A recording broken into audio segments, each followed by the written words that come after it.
Afternoon, everybody. Welcome to this special call budget workshop. Roll call vote, please. Miranda. Here. Maniscalco. Here. Hurtek. Here. Vieira. Carlson. Here. Clendenin. Here. We have a physical quorum. Thank you so much. We will not have public comment at the beginning of the workshop. We'll have public comment after each item. So after the presentation, after the presentation. Just FYI, if you're here and you were waiting to talk, you'll have an opportunity to speak after each presentation. So we need to do an agenda review, please. What was published was this a council to discuss the recommendation fiscal year 2026 budget for the 2026. My suggestion, after consulting with the administration, is this budget workshop will be over revenue, expense and capital for general fund departments, police, fire, and parks, construction services, and transportation. That'll also include a discussion on road resurfacing. I would also like to suggest that we move the discussion of social action and arts funding to at the end of one of the workshops on August 11th. All right, I'll support that. I make a motion to, wait. Go ahead, No, your mic. no, you had it on Your mic wasn't on for some reason. Oh, I just wanted to say that I think that makes sense. If we could get a copy of that, though, if Tim, Mr. Heberlein might make just a copy of that. So, I don't know. For me, I need to see the actual copy. But I think that's a fine idea, so that we don't get stuck talking about social action arts funding today. Will you make sure that the council persons get a copy of that email that was sent with the proposed agenda changes that we discussed earlier? Oh, there he This is. one. Yeah. Can we just have him? Can you just zip that through Yep. the copy machine? You mind? Okay, great. Thank you. Okay. Okay, so we have a motion from Councilman Maniscalco, a second from Councilwoman Hurtek. All those in favor say aye. Aye. Opposed? And the motion again was, I'm sorry. forgive To me. accept that as the agenda items for today's workshop, but also do you want it to be the first or the second on the next workshop for the social action funds? second at the end. Yeah, I think it should be at the end. Of the evening one? It's not the evening, Oh, okay. the morning. The morning? The Okay. 9 I think it should a.m. be the end the of the 9 morning, a.m. the 9 a.m. August 9 a.m., okay. 11th. Okay, we have a motion from Councilman Maniscalco, second from Councilwoman Hurtek. All those in favor say aye. Aye. Opposed? Ayes have it. Okay, on the agenda today, we have item number 3, which is a resolution. Just so information, we cannot do business at today's meeting. So we will take information for item number 3, and then at that time, we'll ask council to continue this item to August 7th for actual council action. Okay? So FYI. Okay, a motion to accept the agenda as amended. So moved. A motion from Councilman Maniscalco, a second from Councilman Miranda. All those in favor say aye. Opposed? Ayes have it. Thank you very much. Okay, let's kick this off with, who from staff would like to present? Dennis?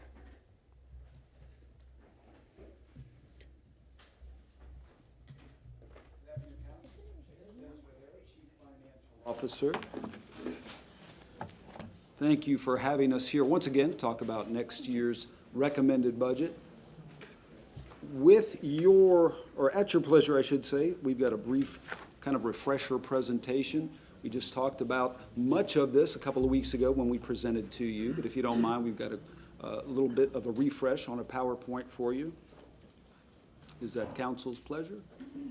Yes, thank you. Thank you, sir. Could I have the presentation up, please?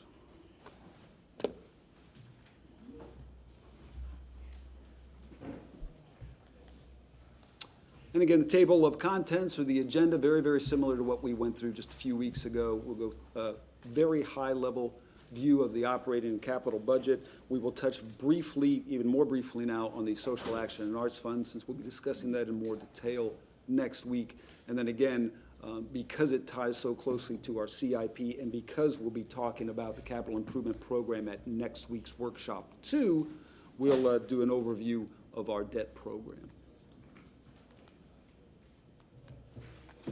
And again, as you saw, and the public that was watching saw just a little while ago, 1.9, almost $2 billion for next fiscal year, broken up by these particular funds.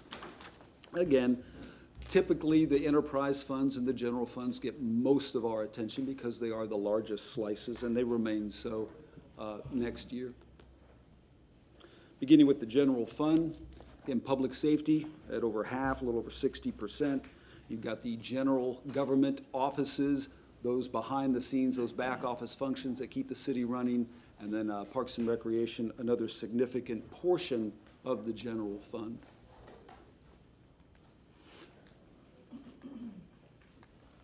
Oh, apologies. And of course, at council's request, we continue to show this slide, which gives a very nice, I think, contrast and comparison to what we take in or what we anticipate we're going to take in next year in property taxes versus the costs of just our police and fire services. In the upper right, in the upper right, you see we've also added a notation that is nearly $100 million more than what the general fund is anticipated to take in after we take the $60 million out for the CRAs. And again, I think, at least in my experience, when I'm talking to members of the community and even some others in local government, there is an emphasis, and justifiably so, on property taxes, but not so much of an emphasis that's the only funding source. And of course, it can't be our only funding source because it would be inadequate just to pay for our police and fire. Pulling that thread a little more, we've added, again, the Parks and Recreation portion, a little over $71 million. And you see, again, when compared to the property taxes the general fund receives, woefully inadequate to pay for these services. A continuing emphasis on our fund balance. You see the history from 2010 through the recommended fiscal year 2026 budget. To the extent we have been able to, since about 2014, keeping that 23%, which has become so important not only to us, but to the credit rating agencies and investors in the market when, for example, we choose to finance or issue debt. Coming from a high, you see on the far left, of 2010 at about $140 million-ish dollars, or 37%. And as we've discussed previously, we've only recently reached that level in terms of pure dollars again. An overview of our major general fund revenues and expenditures. Again, property taxes. I will emphasize that that is the single largest revenue source for the city and certainly the single largest revenue source for the general fund. In judgments and fines, the overwhelming majority of that is the implementation, the anticipated implementation of the school safety cameras. And we've talked about pilot and PLOF, or payment in lieu of taxes, and payment in lieu of franchise fees. Those are the fees charged to the enterprise agencies for using city resources. To the right, you see our major expenditure increases. As has been typical, the salary and benefits increase is the largest by far at $30 million, a little rounding there. 4.5 FTEs, full-time equivalent positions. The CRA contributions are increasing nearly $6 million. We are recommending an increase in the TICO streetcar budget of $2 million. And in the Hart Route 1, I don't know if anybody circled back to you yet, ma'am. Okay, apologize, I was out on vacation, but the question has surfaced, is that 0.4 million, that 400,000, is that an increase to the program contribution? The program contribution in total was about 1.6 million. This is not an increase to that. This is simply an accounting issue associated with moving from one fiscal year to the other. And that's exactly what you suspected, ma'am. You are correct. I have shared with the administration your desire to increase that total contribution.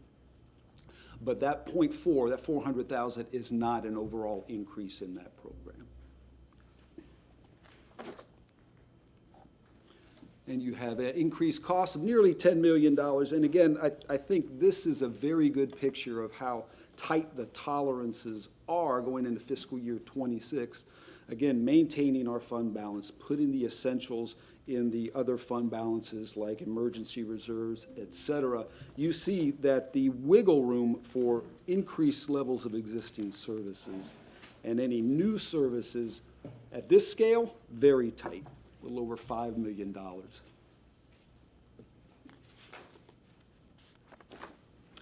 want to reemphasize our millage comparison compared to well, our comparisons, our comparison cities, Orlando, St. Petersburg, and Miami. We continue to come in below them, as you would expect from a city that has only raised its millage once in the last 30-odd years. Our capital improvement program for the 5 years, 26 to 30, in total, about a little over $345 million, many of them continuing projects, and many of them anticipated to be funded from financing, which we'll get into in just in just a moment, and of course we'll discuss in more detail at the workshop next week. The Social Action and Arts Fund housing, the Social Action and Arts, I think we should have taken housing out of there. But again, evidently we're going to discuss that in more detail next week. So I won't belabor it, but just a quick recap to the nonprofits. We're recommending $1 million even, and then we are also recommending the funding you see here for the city assets, the aquarium, the zoo, the Straz, et cetera, and we have segregated the development and economic opportunity funding also. Our debt program, again, always like to brag and always like to congratulate the mayor and council and the entire city team for these outstanding ratings and these upgrades. Again, we're breathing very, very heady air when it comes to our ratings, and I appreciate everyone's support in continuing this.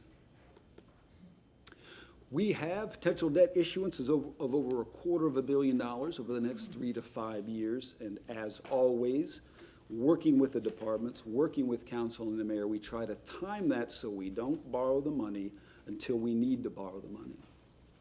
As council knows, we've been very fortunate, not only in our credit ratings, but in our timing of the market, when we've decided to finance, when we've decided to borrow. And here is a short-ish term picture of our annual debt service, as we've emphasized in the past. Once you get back past fiscal year 2029, you've got a very nice level and relatively low debt service, and that's because of these, as you see here, the expiration of long-term debt held by the city. So just coming off the books in the next 3, 4, 5 years, and the city is anticipated to be in a very good position should the city decide to finance. And a quick refresh of the anticipated issuances forthcoming. No particular time frame for these slides. Again, they're going to depend on when we are able to spend the money. And here we have a kind of a 50,000-foot view by department, fire department, public safety projects, et cetera. And the next 3 issuances up to bat. For a total, again, on the lower right, you see $255-ish million. We do a deeper dive here into the particular projects. In fact, I think the next presentation will organize these by departments, but line item by line item, you see these particular projects and the anticipated place in the queue. We have them for debt financing. For instance, fire station number 24, next on bat, followed by a couple of other fire station projects in the second and third issuance, again, depending upon when the funding is needed. And continuing through the other departments, K-Bar Ranch, Guida House, the multimodal network funded partially from a build grant. And there you have it, issuance 1, issuance 2, issuance 3. These are subject to change, and it's likely they will change to some degree, depending upon prioritization and the readiness for the funding. Next workshop, next week, as we've already mentioned, I anticipate we're going to concentrate on the capital improvement project, another reason we wanted to refresh on the debt issuance. And then a special call, that will be the stormwater workshop council has scheduled, and then the 2 public hearings. The budget, of course, is online. And thank you, as always. I appreciate your your patience in listening to me just kind of tee it up and refresh from our discussion a couple of weeks ago. And we are here to answer any questions you may have. And again, if we don't have the answer, we'll get it to you. So, for council, before we start, I got to remind some things. One, because this is a workshop, we can't take official action.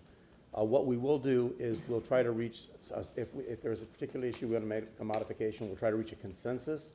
That consensus will be documented by our budget analyst, Ms. Kopinski, to be carried forward to the public hearing for official action for council. But again, we can't take any votes tonight. This afternoon, it'll all just be an agreement to move it forward to the first public hearing. What else do we have? I guess that's, does council have any questions of the budget presentation thus far? Councilman Maniscalco. Can I make general comments, or are we gonna wait till public comment and after we speak? Well, we are gonna have public comments. What's council's desire? You want? Yeah, let's listen to the public Okay. and then I'll. Okay. Okay, so Thank you, Council. that's it for this portion of the presentation. This is the opportunity for the public. If you have any public comment, reference that portion of the presentation. Going once, going twice. Oh, here we go. You gotta move quicker than that.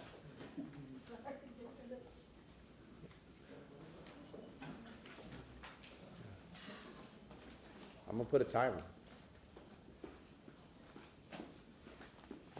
Good afternoon, Stephanie Pointer. I'm sorry. I was trying to find out the password so I could get on my computer. I have a couple things.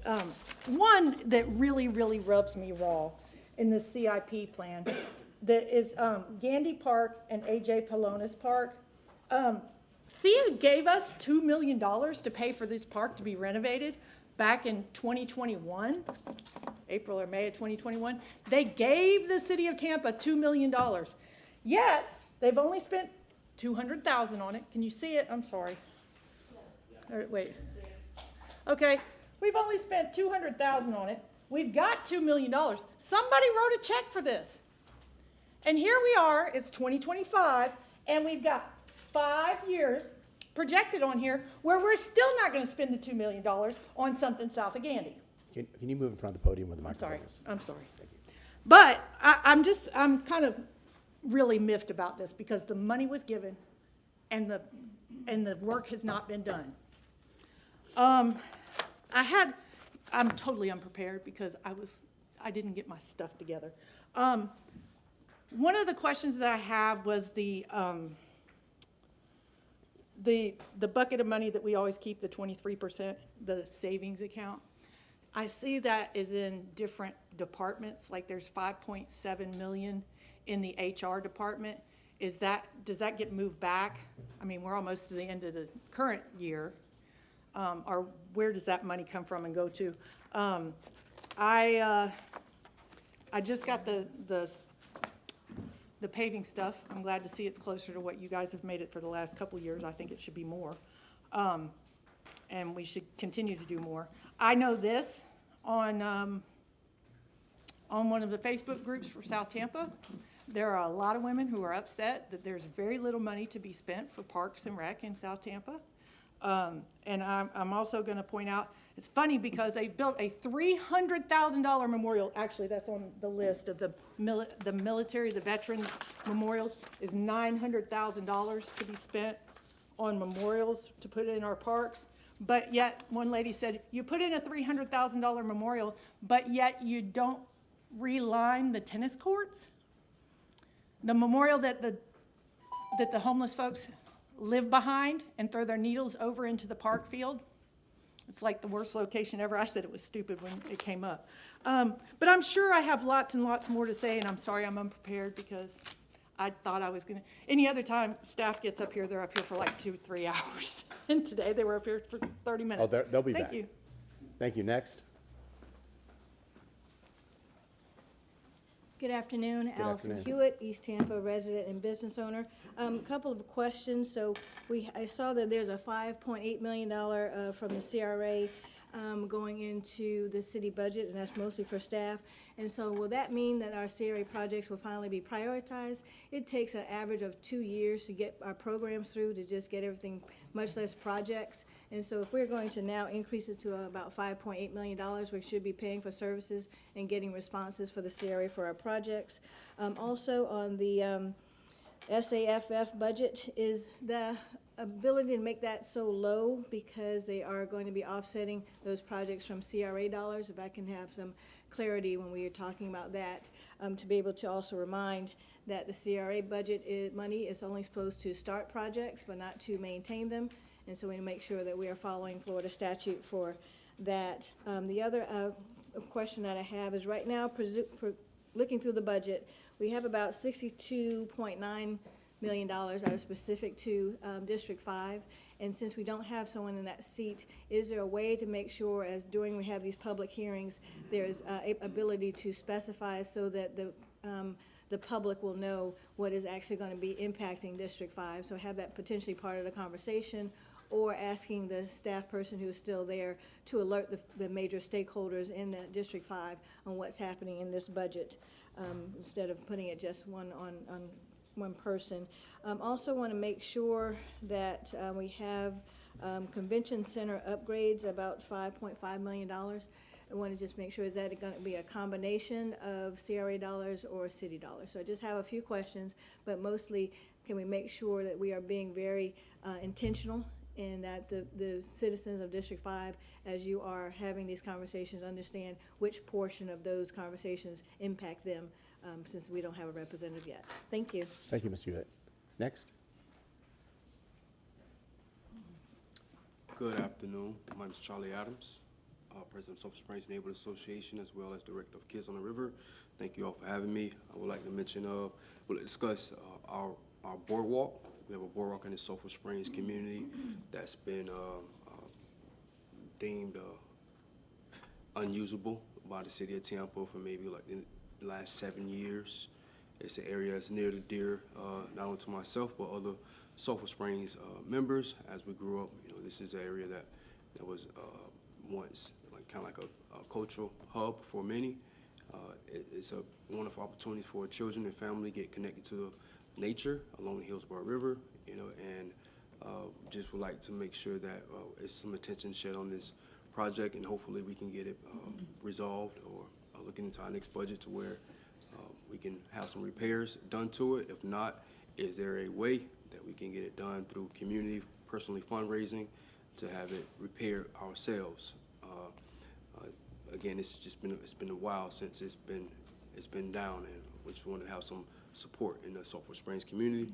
Also, in regards to me being Director of Kids on the River, I think it's a wonderful opportunity for the Springs Market. It's a wonderful opportunity for create a cultural hub at our official farmers market, and see if there is a way we can also allocate funds to help create jobs, create a cultural hub, and entrepreneurship opportunities for residents in the area. Thank you for your time. Thank you very much. So as we move through the presentation this afternoon, during public comment, because we're talking on each individual item, if you could keep your public comments to that particular item as we move through these different workshop hearings throughout the next couple of meetings, you'll have ample opportunity to talk about whatever is near and dear to your heart that particular day. Just to refocus, what we're talking about tonight or this afternoon is police, fire, parks, rec, construction services, transportation. And each time that these city staff gets up to speak about it, they're going to focus on each one of those individual topics. Councilman Maniscalco, you wanted to say something? So each department is gonna come up one by one? Presentation. Well, they're going to do a presentation tonight, right? This afternoon? I don't think so. No? No, I You think said- Dennis okay. did the overview. You're just going to be here to be drilled, huh? Okay. Very good. Okay. Okay. That was it, huh? That was it? Wow. Okay. I told my wife I wouldn't see her till tomorrow. No, but a reminder to everybody, we have to be out of this room by 5 o'clock. I neglected to say that at the beginning because we have another hearing from a different organization is in this room at 5:30. So, FYI. Okay. Anything else? Can I go? Go. All right, Ready, thank you very set, much. go. Thank you for the presentation. Thank you, Mr. O'Hara, your entire department, because you're working, you said you came back from vacation, but you've been working diligently and meeting with the Citizens Budget Board, which Albert Cook, Stephanie Pointer. We have quite a few people here. And I want to thank all of the board members for your time, especially the ones that are here. You do this for free, volunteer. I know Ms. Pointer is on top of it, Mr. Cook. So thank you for that, because you're the voice of the community, and you see a lot of how things work. So a couple of things. Good presentation. I'm looking at, potential debt issuances, projects that we want to take on, and there are quite a few that I think are very, very important. Sulphur Springs, Mr. Adams is here, and I've been following him on social media, and he's been very, very good and very active. I had sent an email to Chief of Staff Bennett about a week and a half ago regarding that boardwalk, that walkway, because the public is accessing it. And I saw one video where there's people near there. It's very dangerous. I think we need to address it. And I know that might be a Parks and Rec issue there, but at least, there's wood panels missing. Someone's gonna get hurt, and I don't want the liability, number one. But number two, Sulphur Springs is a very important historic neighborhood. It's been forgotten. It's been neglected. The rest of the city's growing, changing. I was just in West Tampa, and we're talking about the great things that are happening in the West Tampa CRA and outside those boundaries. And it was endless, one after another. And it's just the beginning. But we need to spread that love throughout the rest of the city. And Sulphur Springs is one. I think we need to do a better job, and I'm talking about even as council members, take a different approach, because we have the city budget, and it's what can the city council approve and what can we do to invest in these communities. But we need to spread the word about the potential that Tampa has. People say, well, so many people are moving here, but what parts of the city are flourishing and growing? If you go out to East Tampa, if you go out to Sulphur Springs, it's like a blank palette. When I say that, I say it's a land of opportunity. We talk about getting grocery stores, basic services in that area. We've seen how developers have come here, investors have come here. People say, like the Armature Works building. I drove by that forever, and it was just a closed off building. Now you look at it, and the catalyst of what it's done for that community in Tampa Heights. You see what's happening on Main Street in West Tampa. You see what's happening in the Midtown development in West Tampa. You see what's happening in Water Street, from warehouses to upscale to people come. But, I look at like Mayor Greco. I went to see him the other day, and he had an approach. He tells me the story about a hotel. I think it might be the Marriott down here. But they needed a flag. He said, we have a building, but we need a brand. He picked up the phone with his connection and said, hey, he negotiated it, and the brand is there, and the hotel is there, whatever. I'm going on a tangent, but we can better market the city of Tampa to show, hey, there's a lot more than just these hot spots. That's that. I'm glad to see the Guida House in the budget. That's something that's very near and dear to West Tampa, to McFarland Park, to the Guida family. I'm glad to see that's happening. I'm glad to see this resurfacing chart here. And on the other side, sadly and gladly, offer transportation. We get some money for some projects, but the number one complaint that I get, that many of us get, are the quality of our roads. I know we have our in-house paving. I see through West Tampa going down McDill, a lot of the side streets are getting paved. I see a lot of stuff getting done. I've been in contact with one resident in Beach Park about Swan, and I mentioned to the mayor, get Swan paved, west of Lois, west of Dale Mabry.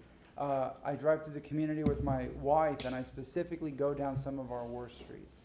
Gomez, north of Columbus. They're resurfacing Columbus, the county project, but you turn off Gomez, I turn off there to cut through all the construction work that they're doing for the repaving.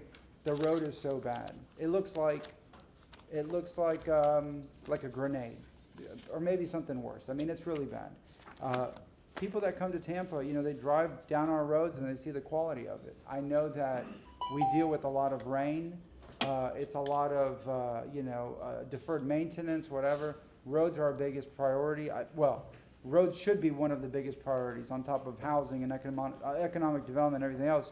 But I'm glad to see that much of that number was restored. I know Councilmember Clendenin has been leading the charge on that. Social action we'll talk about next week. We'll talk about stormwater next week. I have a lot to say about that, but I'm glad to see certain things in this budget. But again, I'll close out by saying you know, Sulphur Springs pool improvements, that's very important. But Sulphur Springs in general, East Hampton in general, we just need to, there's so much opportunity there, and we just need to focus on it. Thank you. Thanks, Councilman Maniscalco. Do you want to let the staff respond first to his, and then we'll go to you? Does that sound like a good plan? I don't know that he had any questions. It sounded like they wanted to answer, But- respond to something. But I literally have actual questions about these things. So Okay, the can- first thing I wanted so to take do notes and then we'll. was actually to ask Ms. Kopesky to come up and explain this chart. Because it's her chart, the resurfacing. And that way, if staff wants to say something afterward, but I want everyone to know what we're talking about when we talk about resurfacing.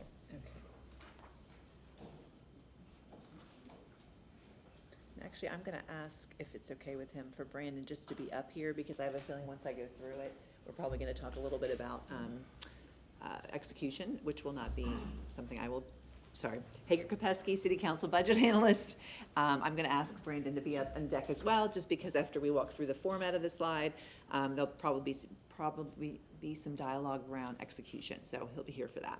So this was intended to show there are three generally used projects for what we would call recurring paving. That's a topic that we've discussed before. We understand paving occurs in other specific projects, but for the purpose of today and this discussion, we felt it was necessary to show you what do we have available for fiscal 26 for resurfacing. So the three IDs listed are just present in case you want to reference them in your materials. You would see the same numbers. So again, we have budgets from the past, which have accumulated. We have spending to date that then leaves a remaining balance as of today of roughly $4.5 million. In terms of fiscal 26, which is the portion of the 5-year that you'll be approving this year, there is another 10.5 that is included in the CapEx budget. Can you point to it? Can you just point as you go so people Yes. know what you're talking about? Yes. So again, moving historical budget to date, remaining balance after spending to date, 4.5. Need to remember to do my nails next time. Fiscal year 26, so in your materials in your binder, you'll see the 10.5 million of new budget dollars for this fiscal year, and I've just reflected what is currently positioned in the outer years for additional paving going forward. Again, you're not approving that now, but just to give some insight into what was planned. So I think the question I kept hearing is just break it down and tell me, what do we have available to us for fiscal 26? So again, the final months of 25 will shake out, but for all material purposes, we should end with a roughly 4.5 of historical balance. There's the 10.4 that I referred to up here of new fiscal 26 money. You recently, as a council, reallocated from the fiscal 24 surplus funds $5 million for paving, so that is reflected here. And then just to be complete in terms of what other dollars are available to be utilized immediately is the all for transportation money of 21.2, which in sum is $41 million. So that is what would be available to spend in fiscal 26. I have a quick question about that. Mr. O'Hara, before we go any further, I want to double check that the 9.14 million allocated for FY26 does not include the the 5 million that we just reallocated from 24. It does not. Okay. Yes. So you already did add the 9.1. Great. Yes, ma'am. And then from Brandon's perspective, because Ms. Kopesky did imagine exactly what I want to know, what people really want to know, they've seen some paving, but the fact that we still have money left over, if we were, well, taking away the 21 million for just a moment for all for transportation, it's still about $20 million.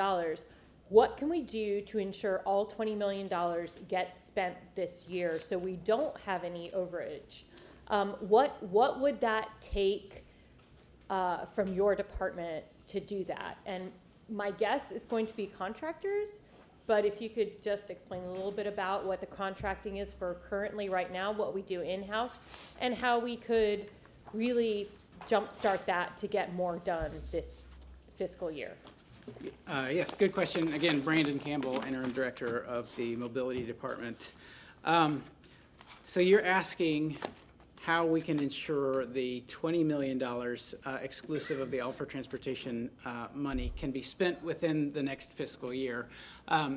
It is a matter of expediting the projects that we have begun design in-house and of ensuring that we have contract capacity early on. We are in the midst of getting ready to solicit contract help that will include that All for Transportation money, as well as the projects for which we were planning to use the $5 million reallocation that was discussed last week.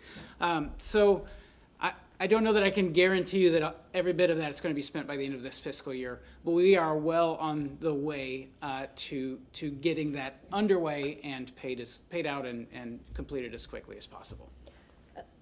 And one other question. We did talk briefly last week about adding the mapping for what has been paved, what will be paved.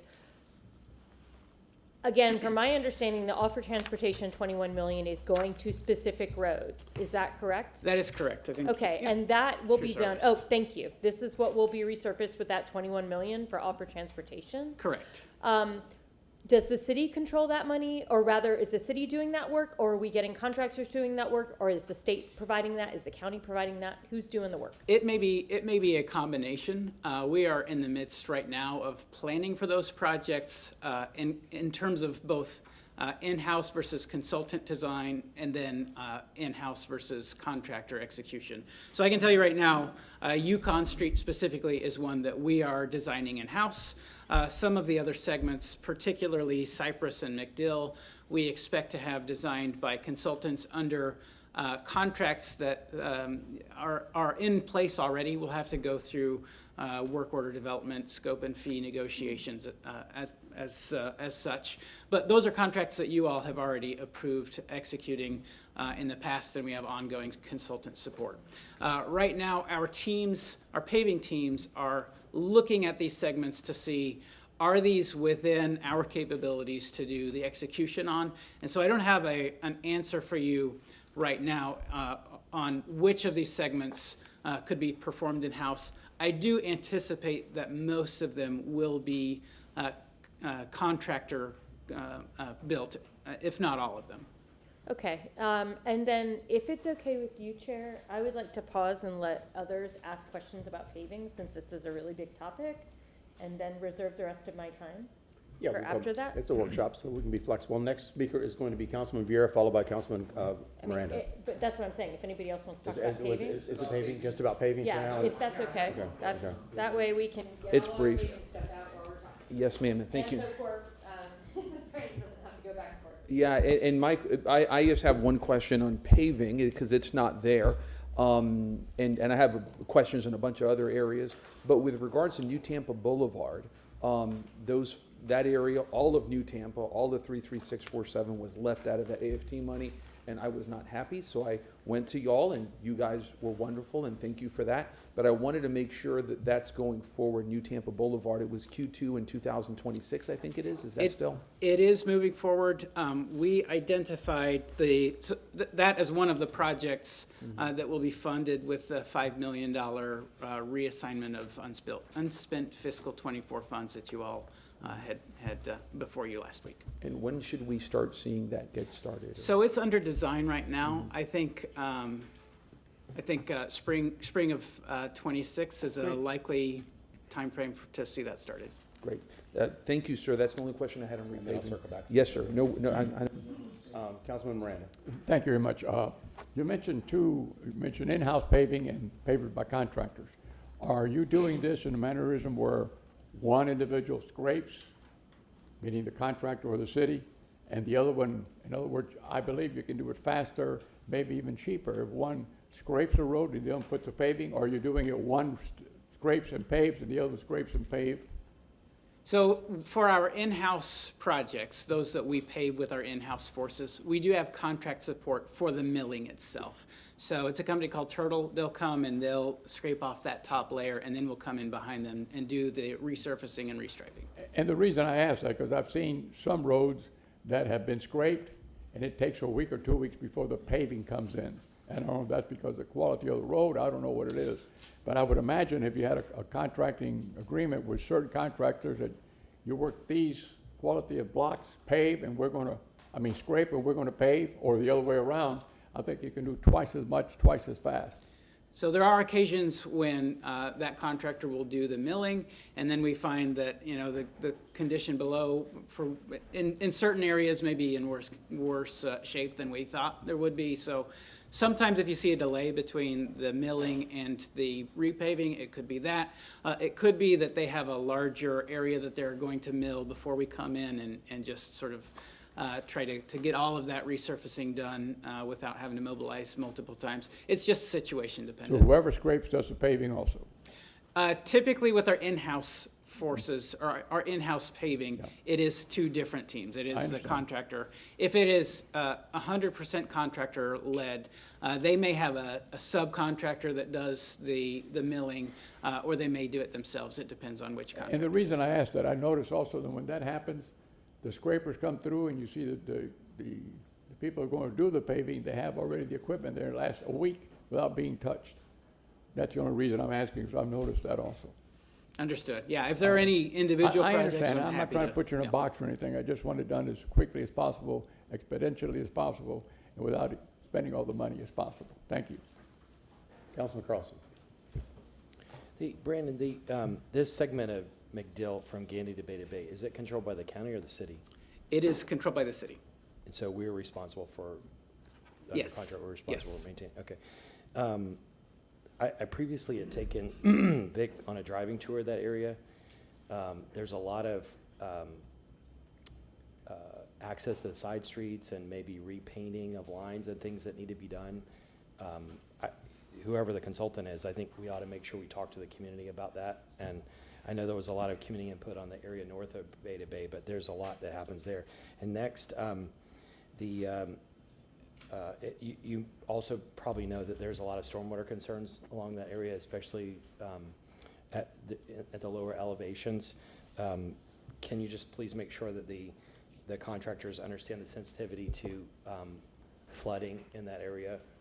Certainly, yeah. And on our agreement for those surtax funds, we have some flexibility. It's not only pavement itself, but it is pavement plus those items that would be ancillary to it. So if there needs to be an adjustment to a storm grate, if there needs to be an upgrade to an ADA ramp, if there needs to be a minor reconfiguration of the striping, those things would all be included. But the primary work item definitely has to be resurfacing under that existing agreement with the state and the You know that we don't have to get into a debate about this, but a lot of people who got flooded in the Parkland Estates and Palmacia Pines area believed that it was because of the regrading that the state did with Armenia north of there. And I know some people in Stormwater disagree. Whether that's true or not, we want to make sure that that the folks at the lower elevation where it dips, we know that that whole area was already flooded in several places, and we just want to make sure that this doesn't contribute. And if there's any way to upgrade the ditches along it or something to prevent that, would be great. If I remember correctly, and I'd like you to fix these numbers if I don't remember correctly, I seem to remember that Vic previously, maybe a couple years ago, said that our road repair budget should be around 40 or 50 million a year, and that because Great Recession, we didn't spend very much, and then because people thought all of our transportation was going to come, the number was kept artificially low. But there's about 2 billion in backlog. Do I remember those numbers correctly, or? I don't know if I could pinpoint a figure on that. I know the backlog is significant. Doesn't Tampa Moves have a total number somewhere? It may. I might have to look back at it and see. Okay, sorry what to put you on the spot. I remember a number being discussed. I don't know if it's still as valid. We might have to refresh that. I think the It's been a same couple of thing years. with Dennis talking about, I don't remember the percentage, but the total property tax only pays like 80% of police and fire and doesn't really pay anything else. So the same thing here, I think we need to put it in context to help explain to people, because if we have a record amount, that the total is not up there anymore, 23 million or whatever it is, but if we have a record amount that we're going to spend on paving, 41. If we have a record amount we're spending on paving, but the number should be 50 million a year, and we're 2 billion behind, this is not even catching up. And not to blame anybody, but we are where we are, and so we have to look at the problem. Same thing with affordable housing. If we spent 100,000 for each of the 50,000 people that don't have affordable housing, it would be $5 billion. That's 2.5 times the total budget of the city. So just to set expectations, if we have 41 million, or in a given year, if we have an extra 7 million or so, it's still only going to put a small dent in it. And somehow we need to explain to the public what the larger problem is, so that people don't think that for 41 million, we're going to go do all the roads in the city. That's all I have. Councilman Maniscalco? Thank you very much. Just real quick, and this is very important. If you pave the roads, a lot of people will be happy. And so there's no mistake for the public. The list that you showed with all for transportation, those are the dedicated roads from that $21 million. That's not on top of what we're gonna do. But people wanna see something tangible for their tax dollars. At the very least, pave the roads. I mean, I already mentioned the roads are terrible, they've been neglected. We haven't had the money, but we also have not prioritized them. And my compliments to the social media team with City of Tampa, because if you go to City of Tampa, they're showing, we're out there working, and I'm seeing between the county and the city, a lot of roads that have been, that haven't been touched in decades, that I remember when they were paved 30 years ago as a kid, are finally getting touched again. You know, they're on that schedule. But at the very least, it's so simple, but it's what people are asking. And resurfacing, what's the return on investment? It's, you know, when you hit a pothole, you know, they file a claim. It could cause an accident. It's bad for pedestrians. I mean, I can go on and on and on. We just need to do the most we can with the available funds. And I'm glad that we have that $21.2 million push. That helps. It's not everything. I wish it was more. But at the same time, that's what a lot of people ask for. Thank you. Councilman Carlson? Yeah, just one more addition. I forgot to mention it, Brandon. On my street, before I moved in, there was a road that was cracked, apparently, and the water seeped through, and there was no flooding. And then before I moved in, it was completely resurfaced, so it was smooth. By the way, people drove faster then. But second is there was ponding throughout, and the city went in and put in pervious asphalt along the edges of the places where there was ponding, and it solved the problem. And so I know in that one budget, you're not looking at doing interior roads, but to the extent you are, again, because of the concern about flooding and how just a little bit of water can make a big difference as to whether somebody's house or car floods, if there is any possibility of monitoring where it ponds and floods and putting pervious asphalt in there, that could be the difference for certain homeowners. Thank you. Councilman Miranda.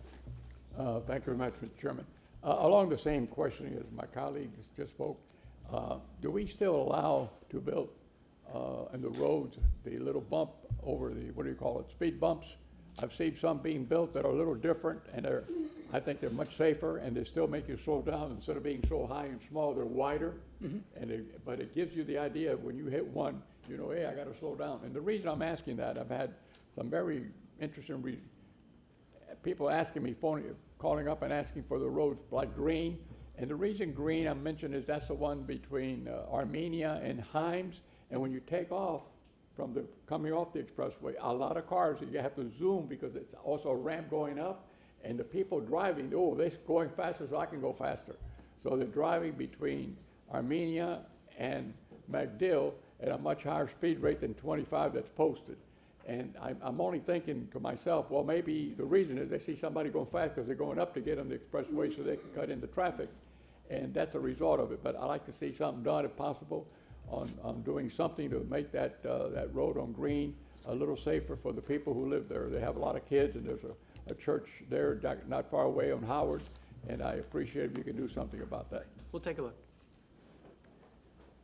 Okay, my turn. Well, I'll start with the good stuff. So this is my third budget cycle, and this will be the first time that we haven't had to claw and fight for kind of an appropriate amount of spending for paving. This is just to put it in perspective, take the all for transportation money out because that's a separate discussion, but just for the basic funding, for the funding balance we're carrying over from 25 and FY 26 is triple what has been presented in past budgets for paving right off the bat.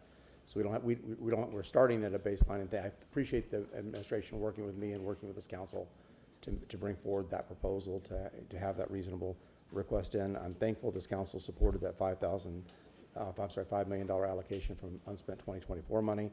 I think this goes a long way towards doing the good work of the city and improving the streets. So thank you for doing that. I do want to separate the all for transportation. That's taxpayer money that was paid for by people. The sales tax that had been declared unconstitutional. Unfortunately, it's probably 40% less than it should be just from lawyer fees, and probably more than that because of the disproportionate amount of money that was being spent in the county and not the city of Tampa, where the money is generated, where the sales tax money is generated. So we kind of got the short end of the stick of that. County commissioners, if you're listening, take care of your roads in the city of Tampa. So that being said, again, thank you very much. I really think that we every year, for as long as I'm on council, I'm going to come back here and fight for the streets to get paved, because it's just one of those basic services. Nobody else is coming to do it. There's nobody else going to save us. The state of Florida is not going to save us. The federal government's not going to save us. Nobody's going to pave the neighborhood streets. It's just the city of Tampa. It's our responsibility, and we need to step up to the plate. There's an awful lot of, we're doing a lot of the bigger feeder roads and whatever y'all classify those as, but those little tiny city street roads, there's still a lot of problems in our city, especially in South Tampa and West Tampa, specifically a lot of problematic roads. So I appreciate keeping the heat on that. The all for transportation money, again, I don't think that's sugar on top of stuff, things that we're getting. Question about the speed bump thing that Councilman Miranda just discussed. I thought it was under the impression because of fire trucks and other things, we are not supporting installation of speed bumps. So we do on a limited basis speed cushions. I think a good example of that is Speed cushions. What a nice little name. It's like Pink Pony. Speed cushions. Yeah. So generally, from a sort of technical phraseology standpoint, speed bumps tend to be the label that you put on the things that you see in parking lots that are really abrupt and kind of aggressive. But if you look at like what we did on the Green Artery that was recently completed, it was a speed calming, or a traffic calming project, and a project to make the facility safer for bicyclists and pedestrians. It was done on roads that were not functionally classified, so we've got to be a little bit careful about which facilities we choose to do that sort of treatment on, just in recognition of some of those issues that you mentioned, like emergency access. They're not out of the question, but they're also not without controversy. So happy to look at any specific spots where that might be appropriate, but we still do those on a limited basis. Okay, thank you. And so I know we're not voting on this, or we're not voting on anything today, but I know in this fiscal year, but the projections that I look at your budgeting for 27, 28, 29, and 30, obviously extraordinarily modest paving projections. Is there a reason why that is that way, or is that just throwing numbers at the board? Is this a question that you care to address, or? Because those are like setting us up for fighting. I'm sorry, say those projected numbers are setting us up for a battle. Oh, Yeah. Understood. I wouldn't put too much stock into those numbers. Now, the overwhelming reason why it's so, as you said, modest, and that's not a bad description, is because we just don't know, further to the previous discussion about capacity. We could lock up funding each and every year, but if it can't be spent, then that's funding that council and the mayor don't have the opportunity to spend elsewhere that can be spent faster. So I understand that they're in stark contrast to this year and the previous years, but they're so tentative at this time. Yeah, I'm not too receptive of that capacity argument. I mean, I get it, but I don't get it. I get it in like one fiscal year, maybe two fiscal year, in the past. But as we look forward to this need, we seem to be able to spend money when we want to spend money. We can build capacity for some pretty remarkable things pretty quickly. So the whole capacity argument, I mean, I'm having a tough time digesting that. I know that, I think that, at least for my taste, it's used too frequently and too long, because we need to be able to have built that, anticipate that capacity and build it in each fiscal year so that we can accommodate this type of growth and, of course, lack of past spending on infrastructure. So, again, I'm not very sensitive to that capacity argument, because I have a hard time believing that we can build massive buildings and huge parks and huge infrastructure and not hire a company to pave a damn road. So, yeah. Understood, Yeah. and I think your point is well taken, and I think the director has spoken to the fact that they have already, and correct me if I'm wrong, intend to accelerate their pace of spending. The other two-pronged reason why you see these figures is you still have the community investment tax version 2 coming, where there's a substantial amount for transportation and mobility, just hasn't been parsed out particularly yet. Yeah, and what I also don't like is that replacement type of funding. Just like I'm happy to see that, again, Understood. as Councilman Hurtek pointed out, that the $5 million wasn't replacement funding, that it was on top of the funding that we were anticipating, because you don't want this to turn into the Florida lottery of Hillsborough County, right? Where we take education money from, and pretend that it's new money, and it's not. So I'm glad that it's new money. And on the anticipation of the capacity, it really would be, at least from this one person's, councilman's perspective, and I from what I heard you say, it sounds like your department is diligently working to have that capacity ready so that this council gives you the money that you'll be able to spend it in FY26.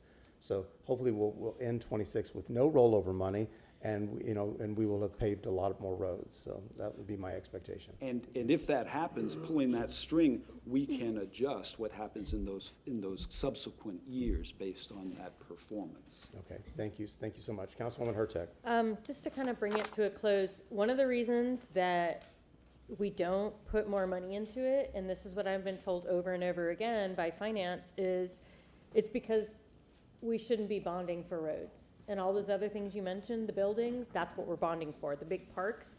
So I do agree with you. I think we need to spend more money on this, but I don't think we can compare the two, because No, I was talking about capacity. yes, yeah, no, but you're Like also getting talking something about done. more money for for things like buildings, and because I'm 100% with you on that. I think we spend too much money on that stuff and not enough on what we need to do. And I'm just going to preview what I'm going to be, I know we already have a motion about maps and the types of things that are paved quarterly.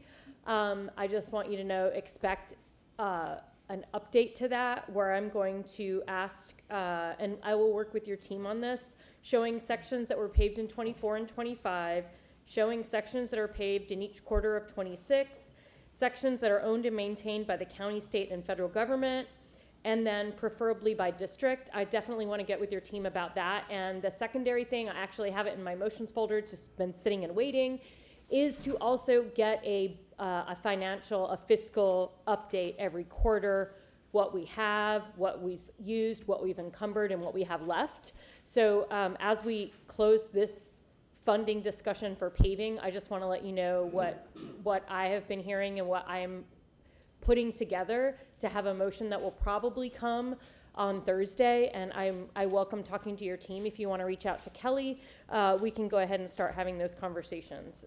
So I'm really excited about what we can do for paving, but that's how we can monitor it every quarter, finding out how our money is being spent, and then we can find out like what are the problems. So I think that will be a great way going forward to ensure that as we go on, we get more paving money and it's spent as quickly as possible. So thank you so much for that. Secondarily, I wanted to ask Mr. O'Hara about something that I have seen and I think I solved by myself while sitting here, but I want your input. If you could go back to our presentation, and Brandon, I think I'm set, but I appreciate you. We have more questions, though, Brandon. Oh yeah, I'm sure you'll be up. But, Don't get too comfortable. debt services funding, your slide 4. Could I have the presentation back up, please? And I'm sorry, ma'am, which slide? Slide 4. 4? Debt services funds for the net budget for all funds. So here it says the debt services fund is $85.9 million. Yeah, Okay, yes. $85.9 million. But if you go forward to, it doesn't have it. Page 17, it looks like. Non-ad valorem annual services debt has $26.5 million. Is that, So 65 versus 26, or 65.9 versus 26.5, is that the difference between the debt services funds is this just general fund and the 65.9 million general and enterprise combined together? Yes, no, well, it's not enterprise, but this is confined to the general fund. Correct. Let me go back here, let me go back to that slide number 4. And the debt service funds for 65, what else do those include, Mike? Mike may know, come on up. Good afternoon, Council. Mike Perry, Revenue and Finance. That includes the non-ad valorem debt, plus the stormwater debt, plus the community investment debt. Okay. So I think it would be helpful when we're looking at this debt service, this table on page, I think it was 17, just doesn't adequately show that. That's where I was confused. So if there's a way we could have a breakout of the debt, because I don't think this adequately shows where we are debt-wise. But that specifically addresses the non-ad valorem debt, ma'am. Correct. But what I'm saying is, if we're looking at just the debt that we have coming and the debt that we're paying off this year, the debt we're paying off this year is $40 million more than is up here. And so I really want the public to understand that. And I also would prefer to see that in chart form. Because, okay, this is non-ad valorem debt, but what about the other debt you just talked about, the CIT debt and this debt and that debt? Does our debt, what is basically our debt outlay look Total with debt. all of it? You want a chart showing total debt? Correct. Okay, and Including enterprise or two No, separate? no, no, Two separate. just this 65.9 million. Oh, okay. I want to Well, know okay. a I'm glad you chart clarified. I was thinking where all enterprise, that too. goes. Okay. It just, again, would be helpful for me because I see the 65.9 on the pie chart and I'm like, wow, that's a lot of money. But when I get down to it, you're showing me our payment is only 26.5 and that just doesn't reconcile. So I really want both us as council and the general public to understand 65.9 million, where is that going? And then what is the drop? Is the drop similar here or not? Copy. So I think we all need to Can I be able ask in to see addition that. to that? Sure. I would also like to see a chart, because we have an anticipated $250 million bond issue, to see that tacked onto that same type of chart. Yeah. To see with the anticipated issue of that bond, what that looks like. And your lovely coloring that you always do will be very handy for that, Yes. the stack colors. Because do like again, color. especially as we talk about this very final conversation today about issuing more debt, I really want us and the public to understand what we have coming. And I'm sorry, yeah. if I could just clarify. No, and I appreciate that observation, because you saw, I'm like, well, that's quite a discrepancy, and absolutely it bears explaining. And when we add the anticipated $250 million debt, you want to see it out, okay, Yep. okay, so we'll combine that Can I all ask one quick together. question? But just before, honestly, for me, I don't want to see it any further out than you have it right now, Okay, because we're in charge for 2 more years. copy. That's it. So I just really want to see what we see.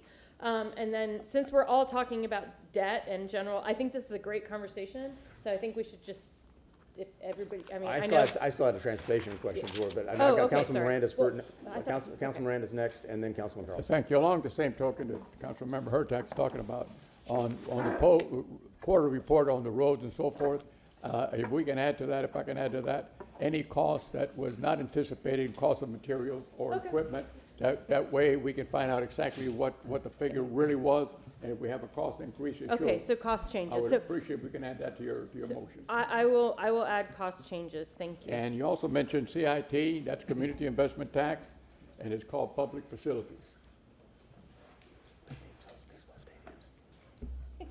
Like baseball stadiums. Councilman Carlson. Dennis, sorry to make you jump up again. We should just get comfy recliners for you guys up front.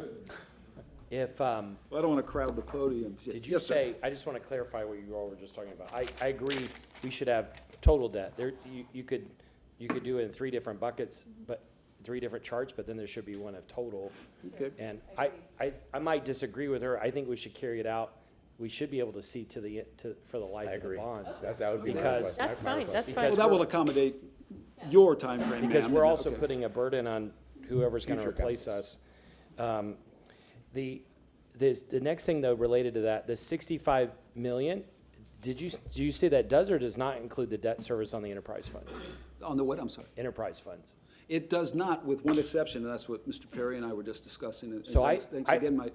I think we ought to include, if you did it in different colors, we need to include enterprise funds. And Okay. you might do it in different, but we need to know what the total debt is. And we still, we've been asking questions about, and you and your team have been helping us figuring out what's the total debt capacity of the city. Where do we go? I've been talking to people who are consultants to bonding agencies. And there are a lot of people in the community that are very sophisticated at financials that are worried that we're getting close to the edge. Yeah. And we've got to look at the debt in total. It took us, partly because we weren't asking the questions in the right way apparently, but it took us a couple years to get to the total debt number. And the last I saw, the total debt was something like 1.65 billion. That includes everything. Is that the correct number? That includes enterprise debt. That includes general revenue debt. Does that include everything? Is that the total debt of everything within the city? I don't have that on me right now unless, let us. The problem is circle back that to the you city, on that. We'll provide that. unlike a business, doesn't have an income statement and a balance sheet. If we had a balance sheet, it would have all of these listed. And it needs to be very simply listed so that people can understand it. Just because a revenue source is assigned to it doesn't mean that we don't have debt.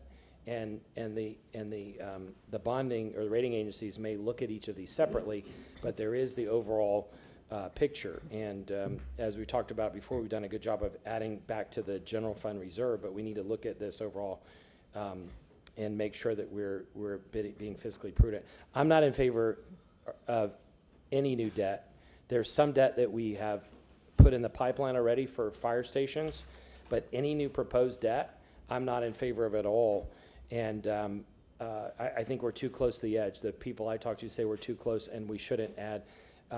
In 2028 or whenever it is that we hit that cliff, so we're not, at that point, some future council can make a decision about debt service. But for right now, I don't think we should add any more. I think even if we can do it from a cash flow basis, we're wasting too much money in interest. And even though we're getting okay interest rates, if something's 100 million and we're paying 80 or 90 million in interest, that's still too much. We're wasting taxpayer dollars. So there are certain things that the public really wants. Anything besides that, we definitely should not borrow money from my perspective. Councilwoman Hurtak. Thank you. And how about this? How about, Mr. O'Hara, the charts that we're asking about, is there a way you could provide those next week at the enterprise fund discussion? That way we can have a more holistic discussion after enterprise and before the social action arts. Can I ask Ms. Kopetsky, I think you have that number, 1.65. Do you happen to have that document with you? I don't, I just about to go get it, yeah. I think it's, when we talk about debt later, I think it would be helpful to see, because the public needs to know what our total debt is. We need to be able to show that. 100%, and that's why I think getting those numbers, getting that chart, so then I would amend, and I'm assuming, I don't need to make a motion about this. This is just, okay. So this is what we can have for next week, and then just yet another color or colors for enterprise debt. How's that? That way we can kind of see how it all looks. Certainly. If you have a question about that, feel free to reach out to me. I can just give you a quick overview. You can send me a quick shot. Is this what you're looking for? And I'll tell you yes or no.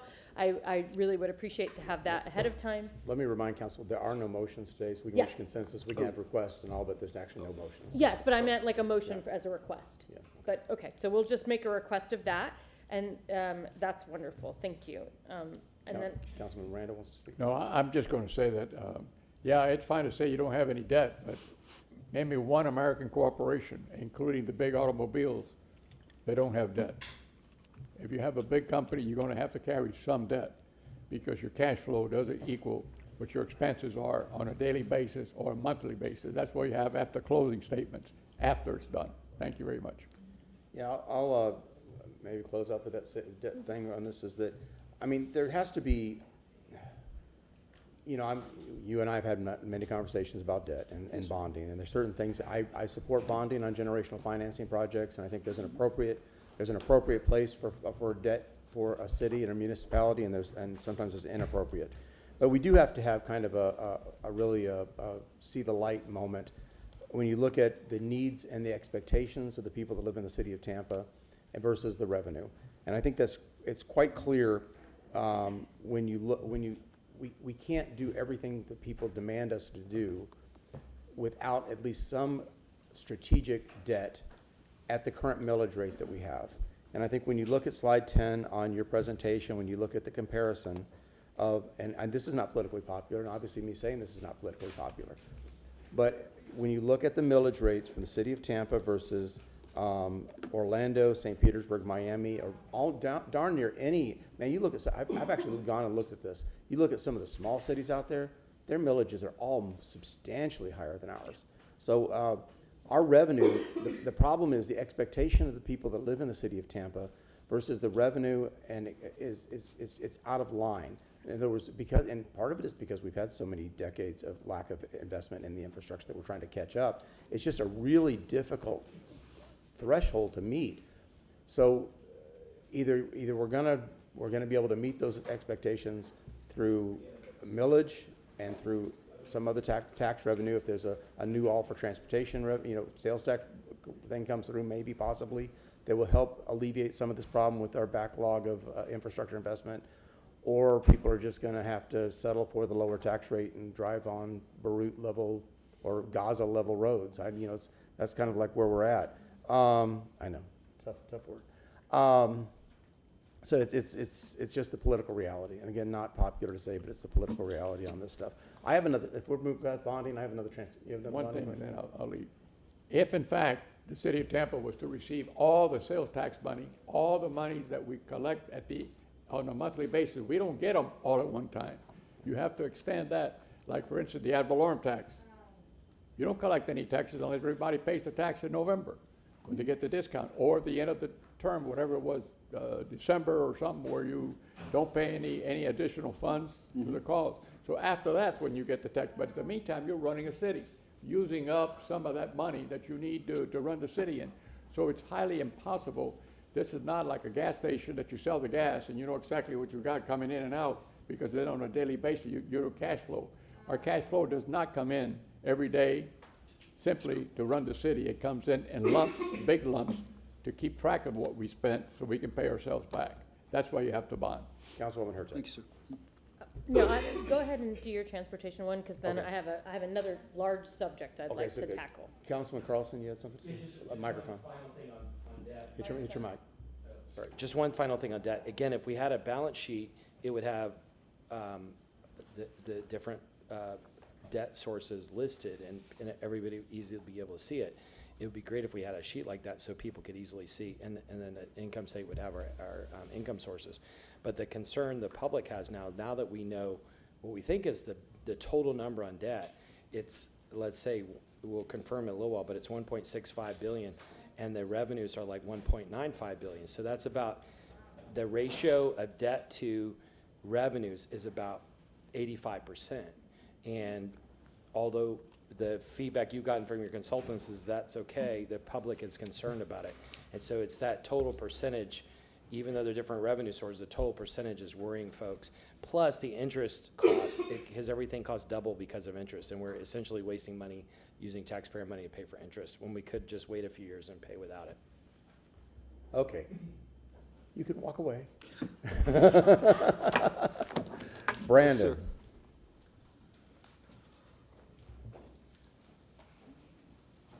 We let you go before the transportation was finished because we just covered paving. So everybody knows my number one thing is paving, and my number two thing is streetcar. So we've been beating this drum for the last 2 years. In FY26, I know we've increased through HART's request the funding of the existing streetcar operation to keep it fare free, and that was a request from HART. What is the expenditures, and what are you planning for FY26 to be a catalyst for the expansion of the streetcar system? Yes, we are still working through the scope and fee negotiation for the project development work order with HDR as the consultant.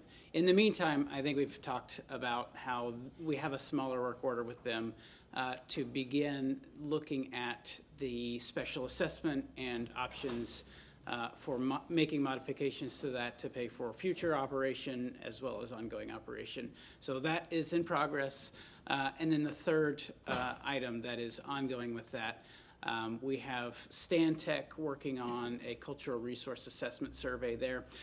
They did a GPR survey of the area in question, and we got to a point with our federal partners where they said, okay, don't proceed to the next step until we do additional project development. I think there was a little bit of back and forth on how the appropriate way to proceed with some of those cultural resource questions should proceed. But we are continuing to work with FTA on that. Something on that I don't think I've spoken to you all about to this point is that with turnover at the Federal Transit Administration, we've had a different project coordinator assigned to that. So there's a little bit of a reacquaintance period with them that we've engaged with. We're continuing, even without that HDR executed contract, to make steps, make progress, but we expect that larger project development contract to come before you in coming days. I don't know if that is on the September council agenda or not. I can verify. I think it's coming up. So, I mean, looking in the rearview mirror, if you're asking me to grade where we are in the progress of this in 24 and 25, I would say a D minus, a D. And so what can we do in FY26 to improve that grade? When you're standing here a year from now, maybe, you know, in your capacity in the department, what can you do in 26 to improve that grade? Yeah, I think the key is getting that work order approved and getting the consultant started. Once that roadblock or that hurdle is cleared, I think we'll be able to progress that much more you'll see progress. It'll be much more visible.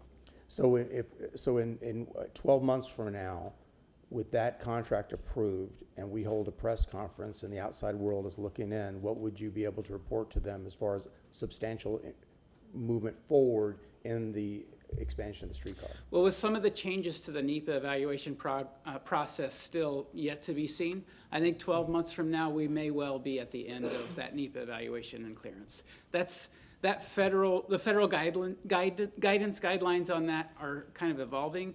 The expectation is that the turnaround for NEPA clearance will be quicker. And so I think there's a realistic possibility that 12 months from now, we will be at that. You really need to knock on wood knock on wood after you said that, okay? Yeah, that we'll be at that point where we say, hey, we're clear on the NEPA evaluation and we're ready to proceed to the next. It'd be nice to get some good news out of Washington. Certainly. That would be, thank you for that report. I appreciate that. Is there any questions about this? I'll add to that. Councilman Carlson? I have two quick things. Just adding to that, the other day, SPP or somebody on their behalf talked about how they're frustrated because they thought the city would be farther ahead in transportation, so they wouldn't have to build Cumberland Garage. My understanding from Vic, and he's testified to us, is that was promised years ago. He thought it was going to be built years ago, and he blamed the traffic in downtown on part because that garage wasn't there. So the first part of that is, wasn't that plan in the past already? Second, the streetcar has like record ridership. Was there something else that we promised SPP that we didn't do? Why are they complaining that we didn't do something? I'm not sure that we promised them anything that we didn't do. I'm not sure where that. It looks to me like a setup for a all for transportation 3, which has been anyway, I won't comment on it. So part of the project development process is setting up a financial plan for the local match and the operation of the extended streetcar. So some of those details will come out in that whole process. Yeah, I mean, I'm thankful for everything that the investors in Water Street have done. It looks like that had some kind of political agenda. The second thing related to transportation is that the 6 years ago I made a motion which council approved for a citywide sidewalk plan, and then we were told by the administration, we'll wait until Tampa Moves comes out. well, now the sidewalks still aren't built, and the public's mad. People are saying that there are sidewalks that are hazards in their yards. I know you get the emails like I do. Is there any additional money in this budget for sidewalks? There is a sidewalk capital project. I will say on the moves plan, it identified where our sidewalk gaps are. We have 1,300 miles of sidewalk gaps, which makes it, it does set up a prioritization, high, medium, and low, but even amongst that, it's difficult for us to prioritize among those high priority projects, which ones to select on a case-by-case basis. Do you know what the sidewalk budget is in this new budget and what it should be? So similar to roads, if we're spending 41 million, we should be spending 50 million to keep up, or we're $2 billion behind. What's the total that we're behind in this? If you take those 1,300 miles of roads or whatever, or sidewalks, what's the total that we're behind, and how much should we be spending per year just to keep up? Do you know? And what do we have? I guess it's a question of how quickly should we be filling in those 1,300 miles. So, to fill them all in, we're looking at a multi-billion-dollar program. So, is it like 2 billion or 5 billion?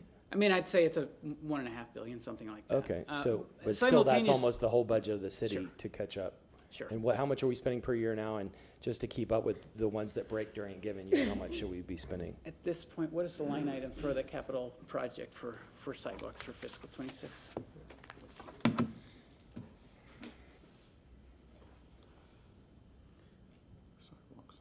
So we have a $1.2 million sidewalk maintenance and rehabilitation line item in the capital program, and a $350,000 construction project. Do I remember correctly? You just nod so you don't have to get up. But it seems like I remember 6 years ago it was only like 600,000. So are we kind of double now what we were a few years ago, or do you remember?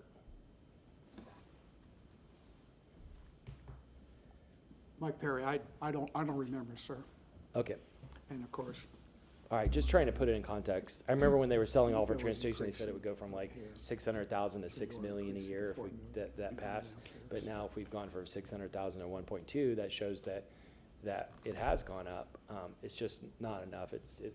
We don't have 1.5 billion or whatever to go through and fix all of them at the same time. Councilwoman Hurtak. Thank you. And just so you know as well, for sidewalks, what I'd ask for paving in current, the financials for paving, I'm also going to be asking for sidewalks, including the maps. So again, paving and sidewalks is going to go similar, and I will get with your office on that because I agree. We need to figure out. And that doesn't include the 2 million extra we put into sidewalks. Right. So I just have two quick things to say about transportation. I was going to wait until next week, but I'll say it now. Can I ask something about sidewalks before we move off that subject?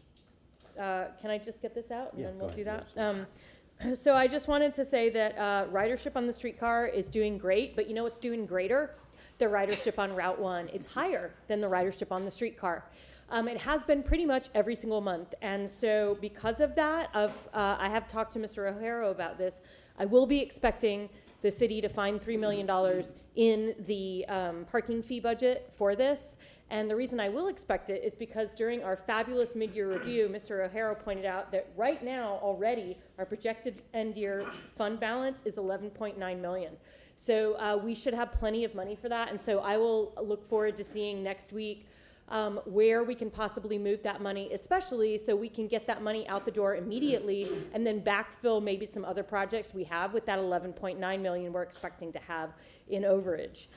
So that is all I wanted to say about transportation. I will let you talk about sidewalks because I really want to talk about salary and benefits. Okay, real quick about sidewalks. I had asked Mr. Bede, because we've had such success with the in-house paving crew, about looking at the idea of having in-house for sidewalk, because, I mean, it's just putting down concrete, right? Has anybody moved on that? We have not made a lot of progress on that. I know right now the focus has been on building the capability of our second paving crew. That's kind of on the roadmap for what our next in-house capability expansion would be. But we have, like I said, we've been building that paving capability. I think you may know we commissioned our second paver about 4 weeks ago. Mm-hmm. We're still in a skill building phase with that, but that's certainly on the roadmap for the next potential. And I think this council has given the transportation a lot of kudos for being innovative and doing this and saving the taxpayer so much money, be able to pave so much for so much less. So I would love to be able to replicate that same success with sidewalks. As Councilman Carlson pointed out, the amount of the deficit and the hole that we are on sidewalks, anything that we can do to try to bridge that as best as we can. So maybe in 26, if you guys could study that, and maybe by the time we get to 27, you'll be presenting us a budget for an in-house sidewalk crew. Sure. And Councilman Hurtak. On that note, though, it would be great, Mr. O'Hara, if that's possibly something we could see, if we could put another $1 million or $2 million in the sidewalk fund from those parking fees as well, in order to go ahead and maybe get what you need to start up a sidewalk crew. That would be like, so maybe between the two of you, if you could find out how much that might cost a ballpark wise, and maybe we could find that, just so we at least have, because I know it took a year to get the paving crew up. If we could simply just get you started and get that sidewalk crew up, that would be something that I think we would all love to talk about. Councilman Miranda. If I may. No, I'm sorry, I'm out. Okay, And then so, I've got Vieira's going to speak too. oh, He okay, hasn't sorry, spoken yeah. yet. Councilman, did you want to say I something? was just going to say that thankfully with the sidewalk crew, there's less specialty equipment. The paver itself had a long lead time, and Just so hiring and training, yeah. right? Not to oversimplify the projects, they can be fairly complex, but the equipment involved is generally more, off the shelf kind of. Yeah, I kind of see that would be one of those things that we do the simple stuff and still contract up for the more complex Sure. stuff, because there's a lot of stuff that should be relatively straightforward. A couple 2x4s and throw down some concrete, right? Councilman Vieira. Sir, in question, are we sticking to mobility issues right now? Yeah, or so what we're doing is Okay. we're doing mobility. We kind of have honed that down. Brandon was our first victim, and really for the most part, we did debt, and now we're doing this, and then I guess Councilman Hurtak's going to kick off something else as soon as you're finished. Okay, I mean, I have other topics, but not mobility, so I'll wait until. So she's got one coming up here now, so Yeah, Councilwoman this Hurtak. is my last one for now, that I really wanted to talk to Mr. O'Hara and possibly HR about, and that is the $30 million increase in salary and benefits. That is astronomical, and I think the concern of council is just, well, at least the concern of me, and I've heard it from other council members, about, how are we getting to these numbers? We have the public that are sending us emails that so many people are over a certain threshold. So my one request between now and the next budget hearing is to get a baseline for the last 5 years of the increases in salary and benefits. And I'd like to split that out between salary and benefits, because ideally having a chart where benefits are a separate color than salary. And then, I can think of at least one case where we had a department head that was making a certain amount of money, and the next person who came in made 25% more. And that just, again, I understand negotiation has to go on, but at some point, council has to have the ability to say no more than this top amount if we're controlling the budget, yet during the year, there are so many increases, not just your step increase, not just your annual increase, but folks going way above and beyond that. We're having a hard time pulling all this in together if we have such a large increase every year. And for all the years I've been here, I cannot think of a time where we didn't have such dramatic increases in both salary and benefits. Does anyone else want any other additional information on that? I've had numerous conversations about this topic with the chief of staff, and maybe the chief of staff could come up and provide some clarity, because I had the same concerns that you just expressed, and let him tell you what he's told me. Good afternoon, Council. John Bennett, Chief of Staff. I think what I'd like to do to kind of start walking this down to the data that was requested is I did some desktop analysis around some of these questions over the weekend. And just to, again, I'm a little algebraic here if you don't mind, but the Chief Financial Officer has showed this, where we have by FY25 the lowest millage rate compared to our other cities. And again, just put a pin in that for a second. Our personnel to population is also now on par for the lowest of these other major cities. And so what I decided to do based on that was take a look at a couple things. One, I'd like a moment to celebrate something, but I'll put a pin in that for a second.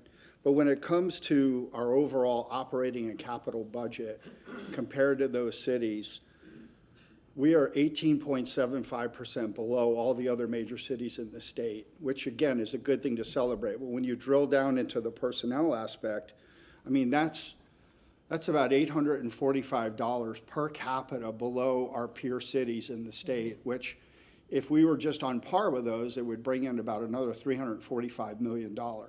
So we're operating lean overall, lean in millage, lean in staff. But to get more specific about the pay increases, I want to kind of walk you through the methodology that's been used, whether it's been for hiring, retention, or negotiations. So the first thing is HR and, of course, the whole team, depending on the portfolio, looks at what kind of intergovernmental comparators, just like I just did. But we do it by job class. We also check cross-market. We're competing against corporations that are letting folks work from home. So we have a recruit retention challenge, of course. And I apologize for the, let me see if I can move this down a little bit. That was good. Then we focus on the economic conditions. If you just run the CPI change from the summer of 19, which is the first budget planning cycle of this administration, to May, which July's hasn't come out yet, it's a 30.6% increase in just the cost of living here locally. Job class vacancy retention data. A lot of times the portfolios will work with HR against the economy for the different job descriptions. We have also taken an efficiency move in the city, and I can tell you there's a lot of departments that look at why certain jobs don't get filled. And again, those kind of things work into it.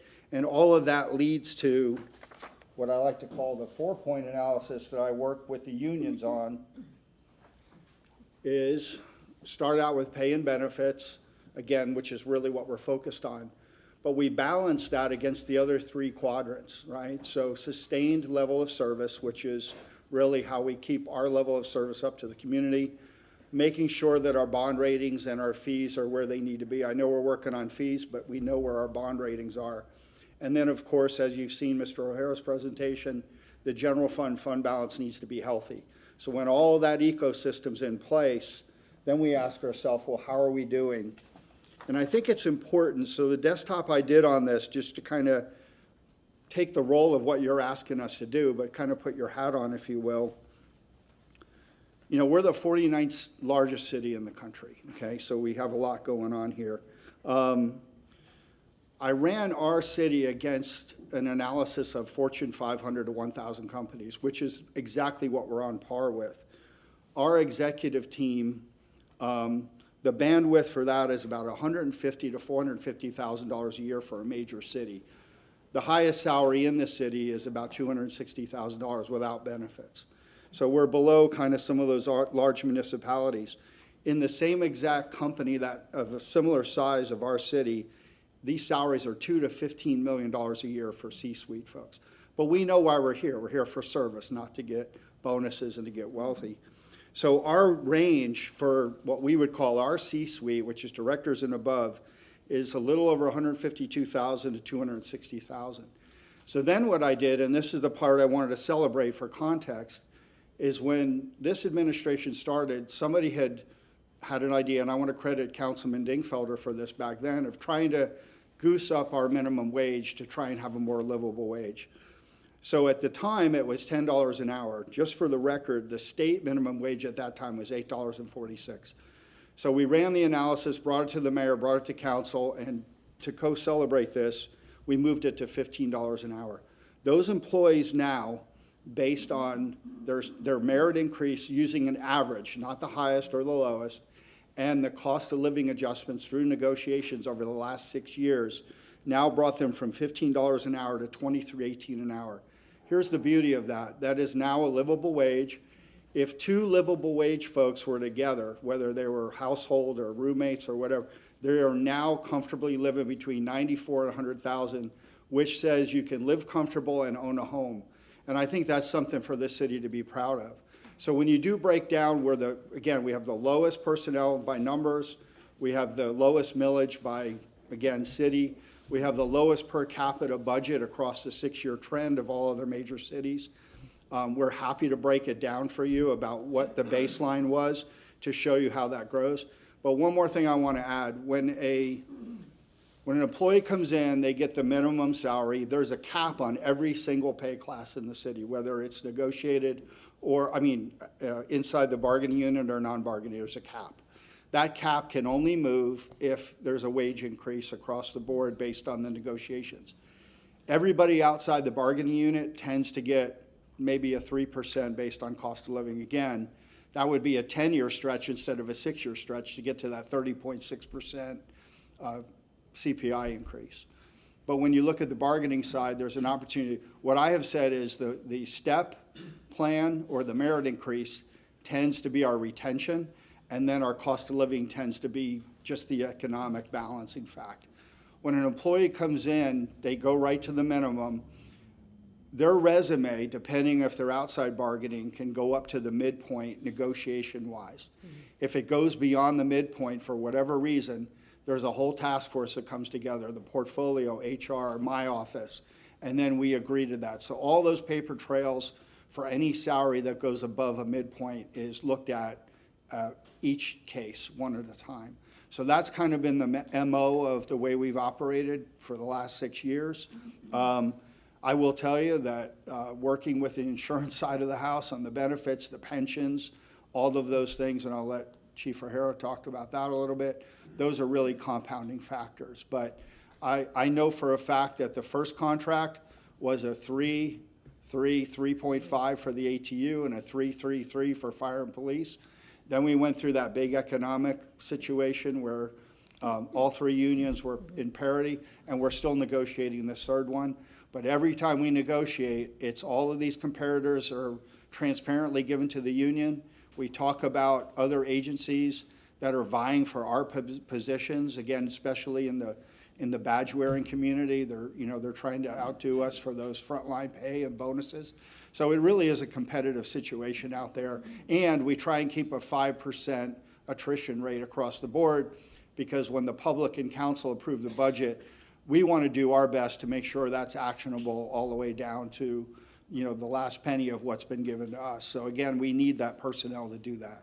So that's kind of the big spirit of that. Well, and I appreciate that, and obviously we have a phenomenal staff, but it would just not be okay for me to not mention it, because it's the largest increase. It's one of the things that people continuously ask about. So that's why I think it would be really handy to have that 5-year perspective, and the reason I wanted to put 5 years in it is because I definitely wanted to see from 2019 forward, and to kind of have that discussion about the increases. I do remember I was here for the 9% increase, and then the 4.5% and the 4.5%, but just to have that conversation, because and I know that insurance and other benefits also go into that conversation, which is why I'd like to have that at our next budget meeting. But just to get that chart to kind of show the public what we're doing. I really appreciate the level setting that you just did and the understanding, but again, I still think that's something that the public really wants to hear more about. Can you just, because one thing I think you didn't hit hard enough was that,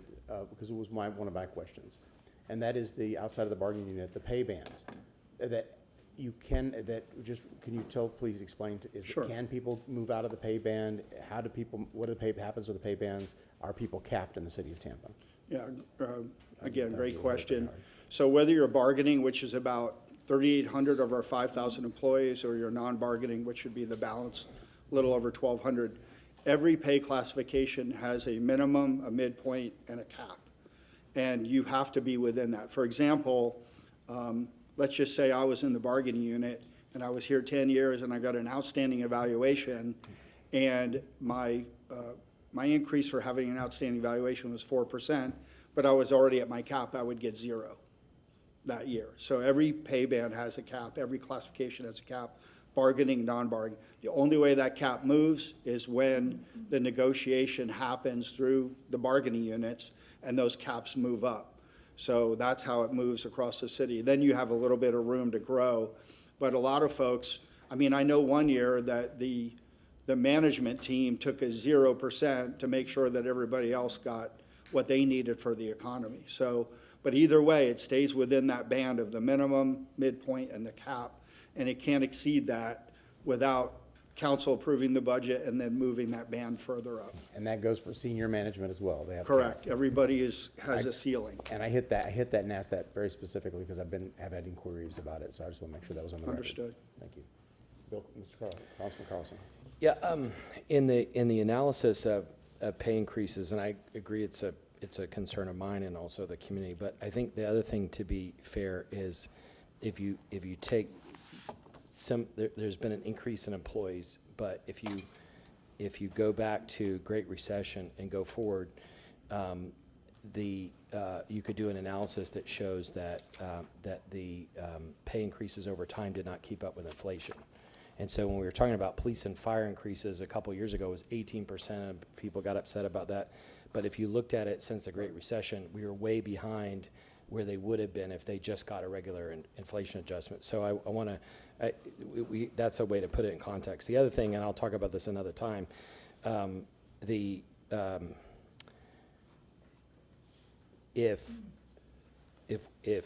the only power that city council has over any of the mayor's people is the budget. And there have been situations where I've complained to the legal department, I've complained to the mayor, I've complained to chief of staff about perceived illegal or unethical activities by the mayor's staff. Not all of them, only a few. And in particular, if people are working against city council or city council members, they should be fired. As I've told the mayor, if my aide got involved in political issues against the mayor, I would fire her. The mayor should do the same thing because it's unethical and illegal for staff members to play politics on city time. I've given evidence of this to the city attorney, to the mayor, to chief of staff. Nothing's been done. And the city attorney says the only thing I can do is hire a lawyer and sue the city, which I don't think is the right solution. So in a subsequent meeting, I'm going to recommend that we cut some of the budget of the mayor's staff. It's crazy that we're paying so many people above $200,000 or above $150,000 when the people in our community are suffering, especially if they're playing politics at taxpayers' expense. Thank you. Thank you. Okay, so is that it on Councilman Maniscalco? No, I was ready for the next topic. Okay, Councilman Viera had called dibs on that. You want to bring up the next one? Sure. Yeah, and I have a couple of. One at a time. Yes, sir. Yep. I know, right? One piece at a time. Just a couple of things. And some may be questions, some are not.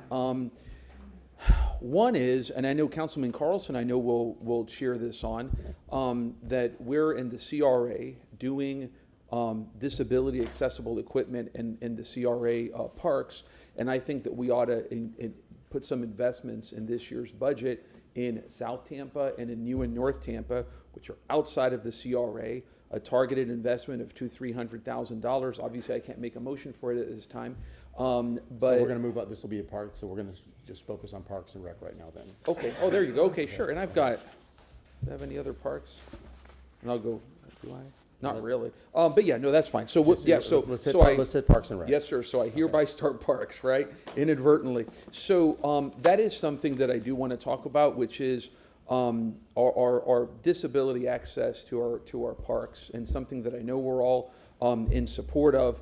But when you have places outside of the CRA that don't benefit directly from that CRA, they ought to get that. And I know, for example, New Tampa has the All Abilities Park, wonderful, but every park should have disability. And I want to be very clear on what I'm saying is having disability accessible equipment, at least one equipment there, one piece of playground equipment that kids in wheelchairs can use. For our good friends in South Tampa and my good friends and our good friends in New and North Tampa, I think that would be really, really good to do. And again, whatever the number could be, couple $100,000 to make those targeted investments this year, I think would really, really go a long way.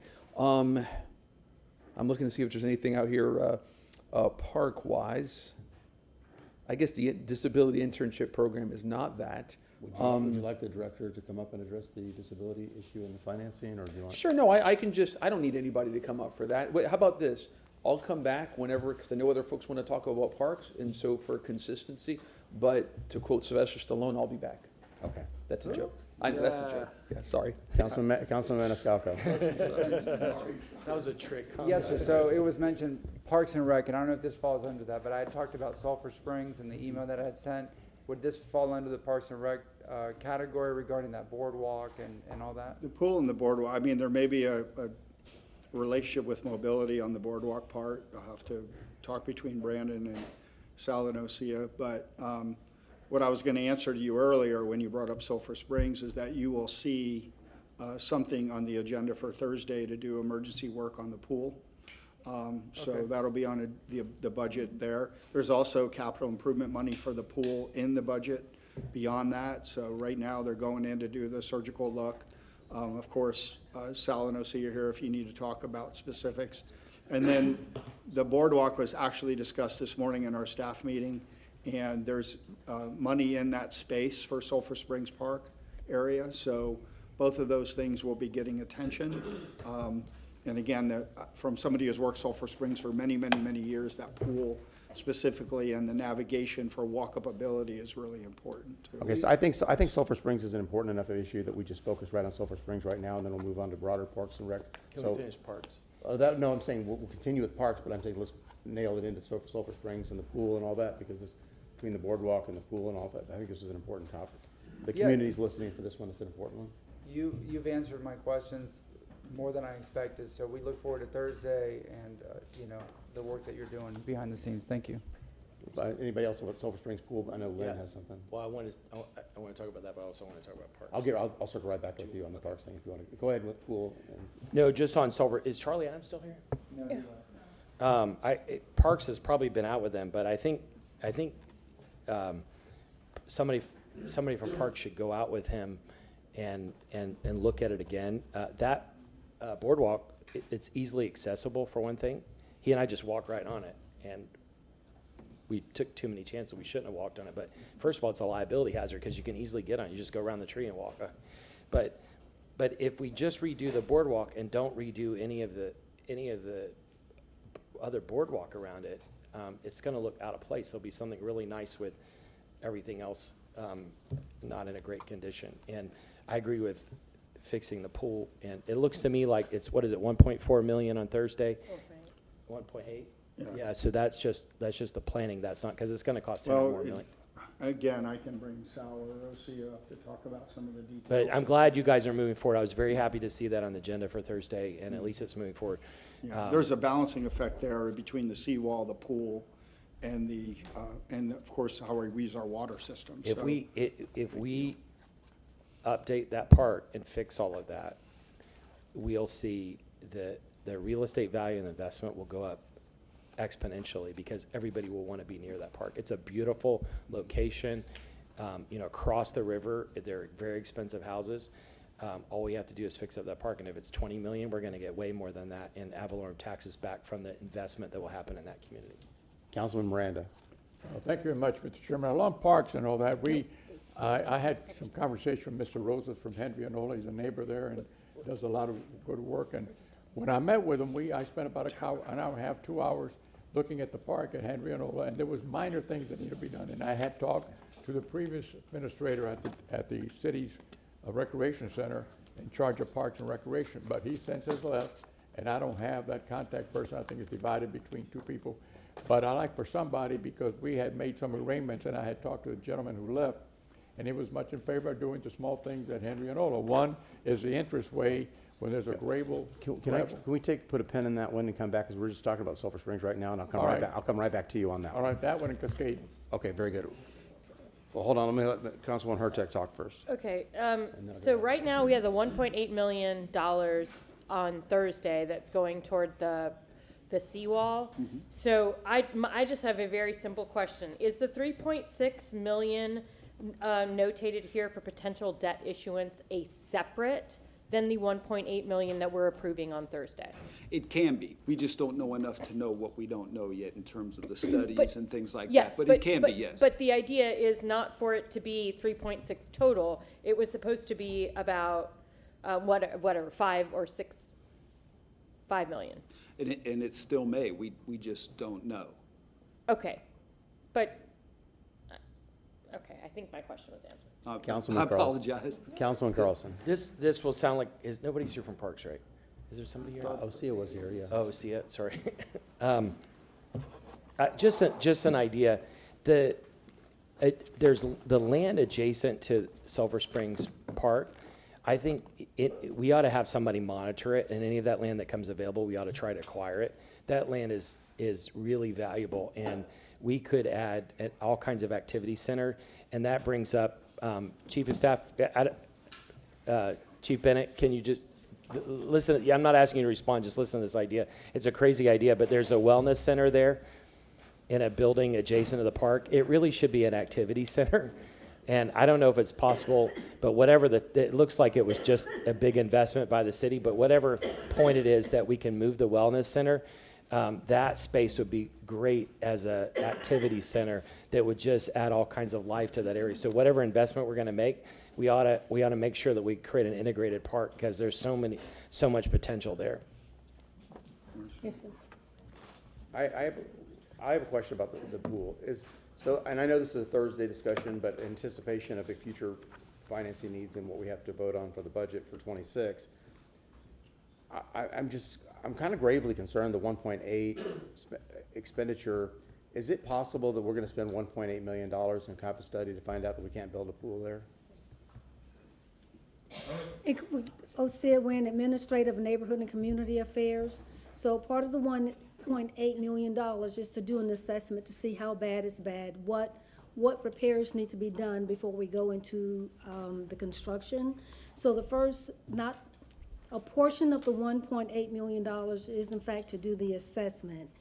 And we don't anticipate spending the whole 1.8 to determine to see if it's bad. Part of it will be used to see what needs to be actually done. I'm gonna circle back around. So the seawall repair is part of that 1.8. Okay. And an assessment of what needs to be done will be included in that as well. Okay, so the seawall repair, we'll still have a seawall repair, Yes, so that's yes, good. Okay. regardless of I what just- happens, It the just seawall seems has like to a be lot of money for a maybe, when we might be projecting moving that pool somewhere to the left or somewhere to the right, or adjacent property, or Rogers or something, and having a brand new facility. But that's what I wanted to say, was that in the conversations I've had, is that's the exact same thing.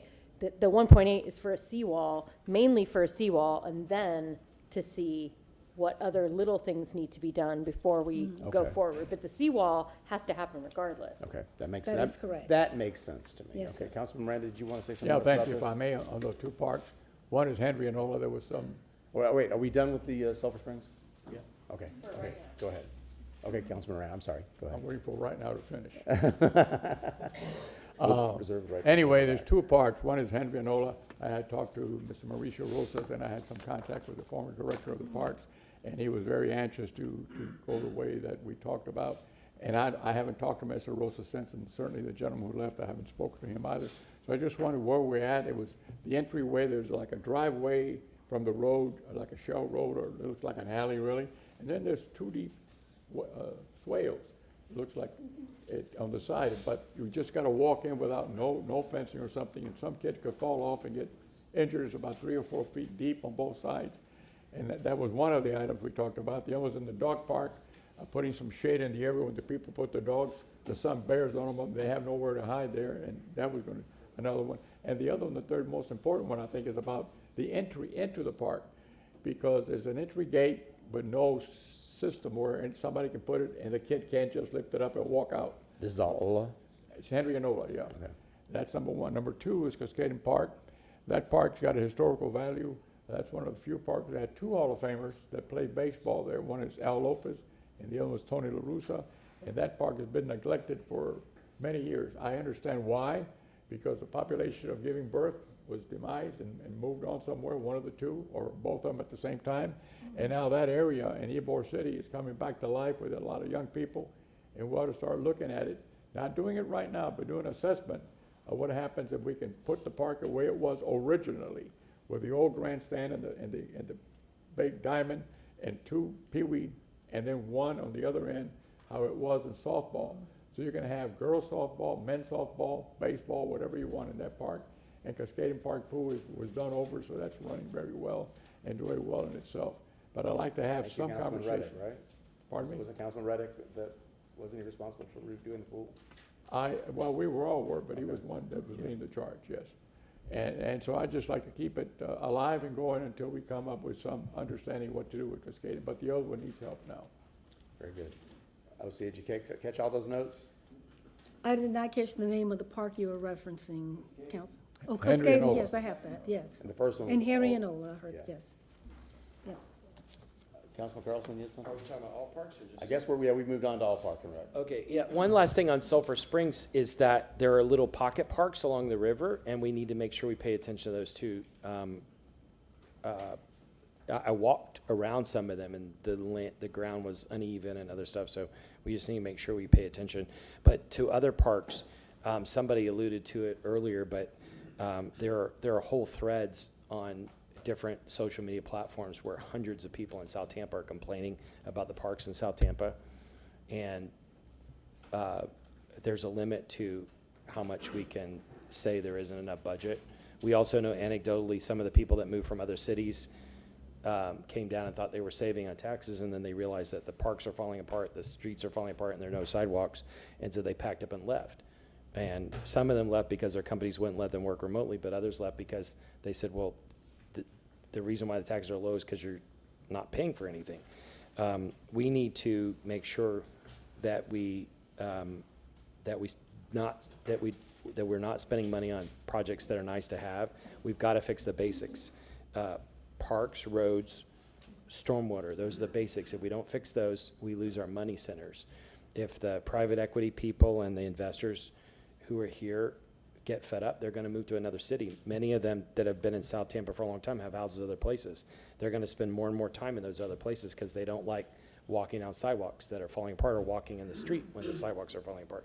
But the parks, people with families, which is a lot of our tech workers, they're really, really angry that the parks are not fixed, just basic amenities. And I also agree with Councilmember Vieira. If the swings are broken and kids can't play on them at all, we need to fix the swings first. But the next thing is we need to make sure that it's accessible to everybody. And there are some accessible facilities, but we need to make sure that kids feel comfortable and that they're able to participate. Every kid deserves a chance to play on a swing or whatever the other amenities are. Thank you. Anybody else on parks in general? Yeah, Councilman Hurtak. Parks in general, I'm just looking at this anticipated non-ad valorem debt program, which I'd love to talk about before we end today. And I think we need to talk about the police and all that first. yeah, but I know, but that's part of this. Yeah. And if you look at the potential debt issuance, public safety is basically 100 million of this, and the rest that includes Parks and Rec is not even 38 million. And I think that at some point we need to also take a look and see, how can we make sure we equitably distribute that a bit more. I would like to put more money into some of our capital improvement funds for parks instead of some of these other projects. And I think we kind of just need to talk about the difference between good and best. And I think sometimes good is going to have to do. Gooder. Just putting that out there. Let me kind of say something about too that I'm going to triple down as Councilman Vieira proposed and Councilman Carlson said he support. I do as well. I think ensuring that our playgrounds are accessible for at least some equipment, so that when any child walks into a playground, they don't feel excluded. I think that's a really important element for a vibrant, healthy city, to have something there that's accessible.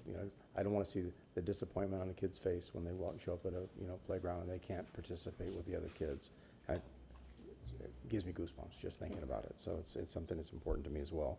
The other thing, green space. I know this is probably mostly CRA business, but Parks and Rec, of course, will be intimately involved in it.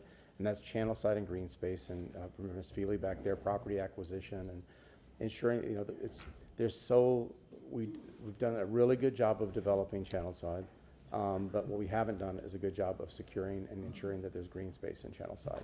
So where we have an opportunity to do that, I think we really need to be aggressive and look at that to ensure that we have space there for the same reason. you're gonna have families and kids there, they're gonna need green space to play and you know, and cooling area, and an area to cool down in. So I think it's something that we need to focus in. But for this 26 budget, I think definitely please look at the playground equipment and then as we look at the CRA and what we can do in channel side for all the departments that would be involved in that kind of a decision.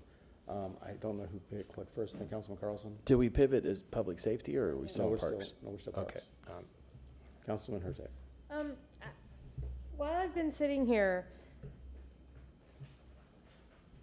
the administration has made it very clear in prior years, and they haven't said anything this year, and I think that's very nice of them, but I keep trying to bring everything back to the budget, because this is not our time to ask about what we want.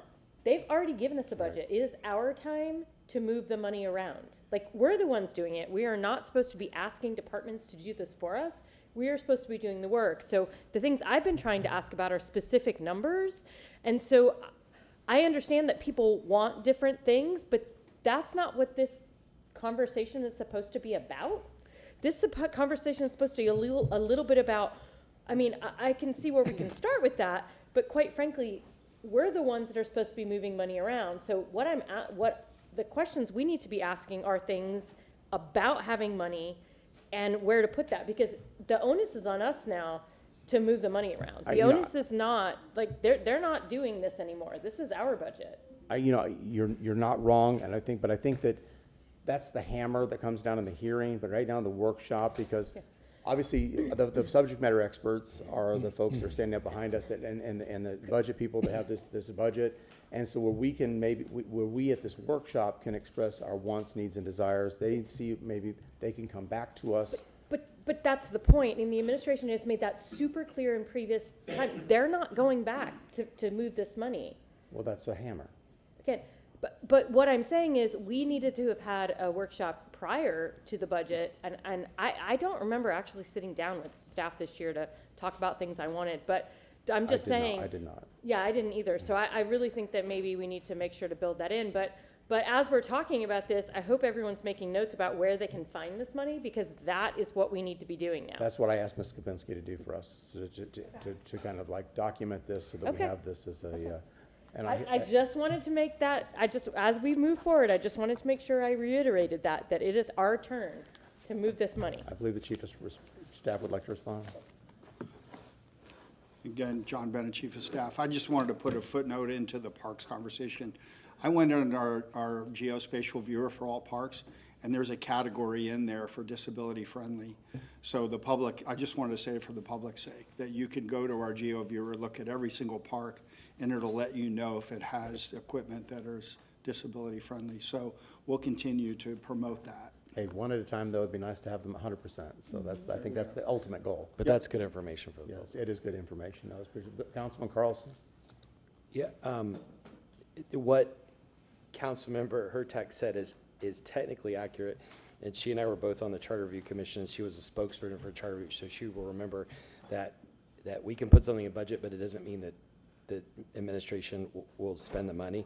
And we know from Station 24, from the increase in the road budget, from the housing money that we set aside, that if the administration doesn't want to do something, they either slow walk it or they just don't do it, and we end up with the money the next year.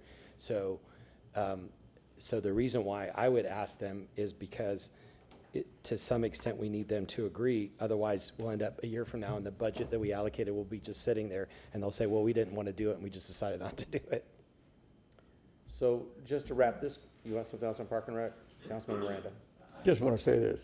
Although they work under the administration, they're city employees. So this time that they're here, the budget is ours. It was ours last week when they said about the $2 million. We said, I said, what are you worried about? They're no longer in charge of the budget. We are. And these are employees of the system. So they will try to facilitate this council. They may not like it, but they're still employees of the system. So to wrap this up, we've asked Ms. Kapinski to kind of capture this. I mean, I think that I can't imagine there's not a consensus to try to see where we can fill in the gaps for accessible equipment. Is there anything else that we can reach a consensus on amongst this group of the discussion that we just had about Parks and Rec for IOUs that would come back? Councilman Hurtak.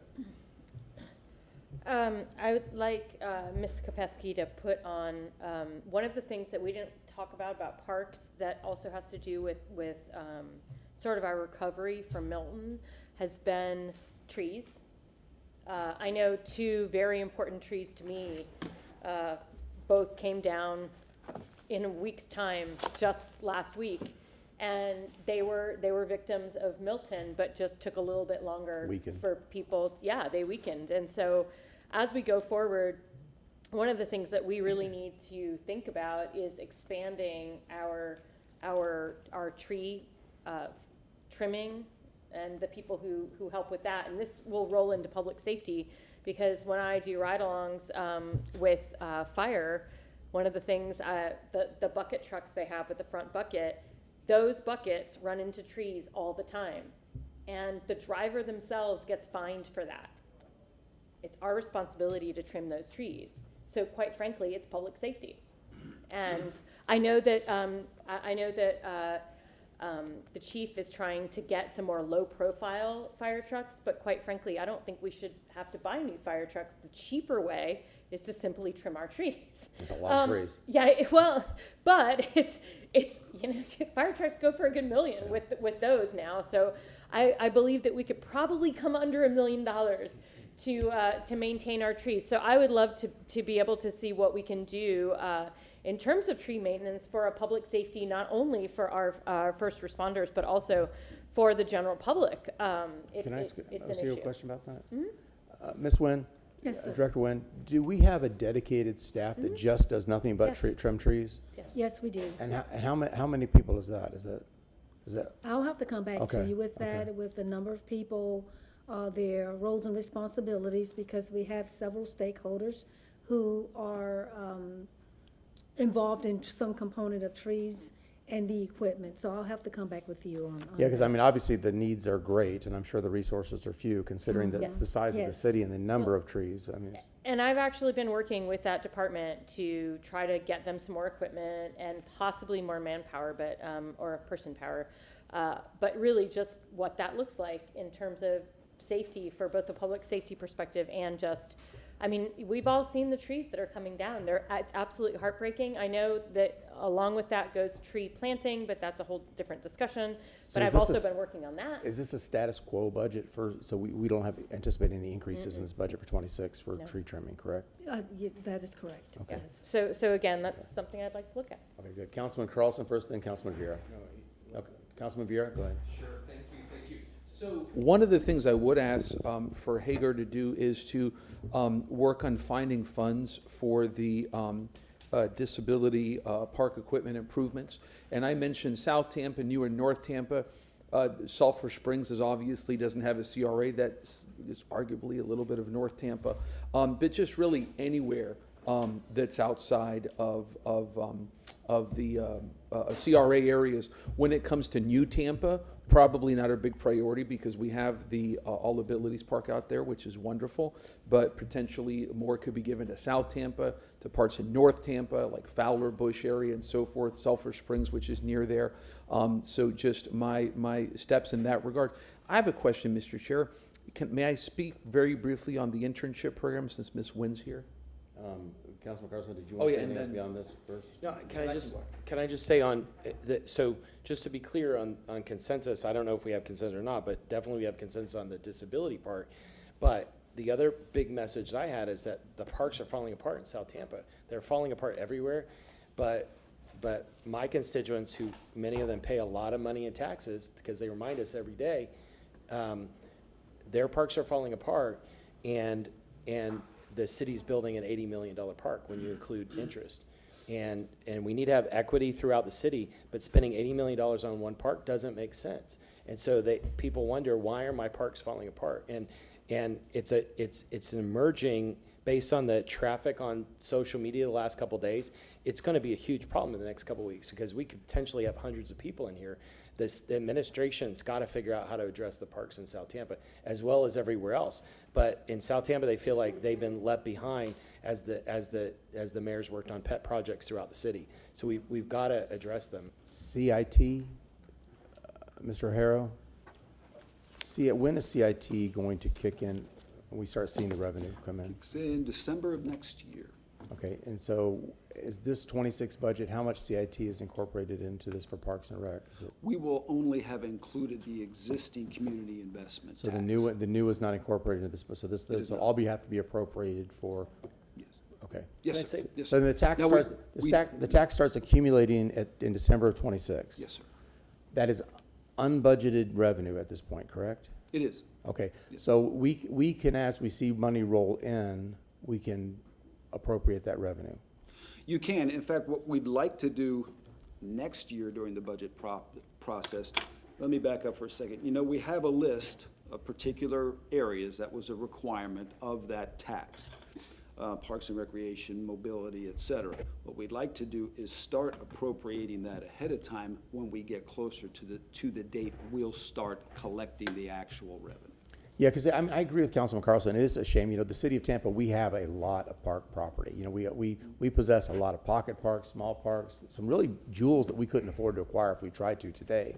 But of course, we have not had the revenue to be able to maintain those things. You look all through South Tampa, you see these like Swan Park. I mean, all these parks all over the city of Tampa, the park by the Aldi on Swan, I mean, we've got these great pieces of property so it'd be nice to be able to see that. If somebody could forward to that council that list of what was included in the proposals for CAC for the parks, I'd appreciate that. Yeah, two other quick things. It's essential for economic development.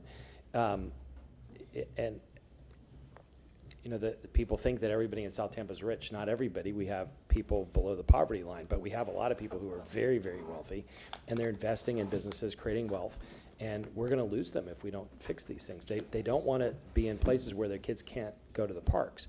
But the other thing I want to say is Tony Mulkey was outstanding, and he was working closely with me. We were going to parks and visiting parks and meeting with people, and all that institutional memory now is gone. So whoever you appoint to take his place, I'm happy to take them around again. And I know they have their reports, but when you meet with people and you listen to how they actually use them, it's important to see how the community interacts with these.